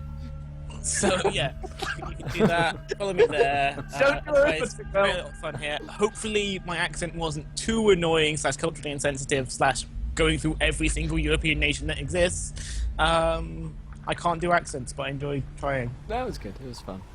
So Sydney, is there anything you want to say? You're welcome Yeah. for introducing Strong. you Uh-huh. to this character that I worked so hard on. Mhm. You can hit me up on Twitter at Magenta Rocks. I'm pretty hilarious if you want to, whatever. It's no big deal. I'm just. It's no big I'm deal. Yeah.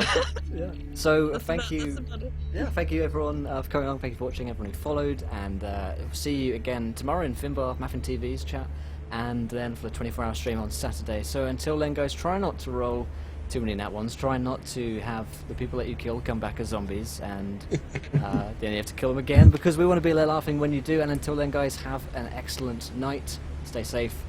Try not to get killed by any zombies or murder Don't do hobos. anything Fane wouldn't do. Yeah, which, well, Eat a biscuit. eat a biscuit. Go and eat a biscuit. That's Eat the a message. biscuit. That's the message of tonight's stream. There's one thing you can take away from this. The moral of the story is Go eat a Beware of spit biscuits. biscuit. Yeah.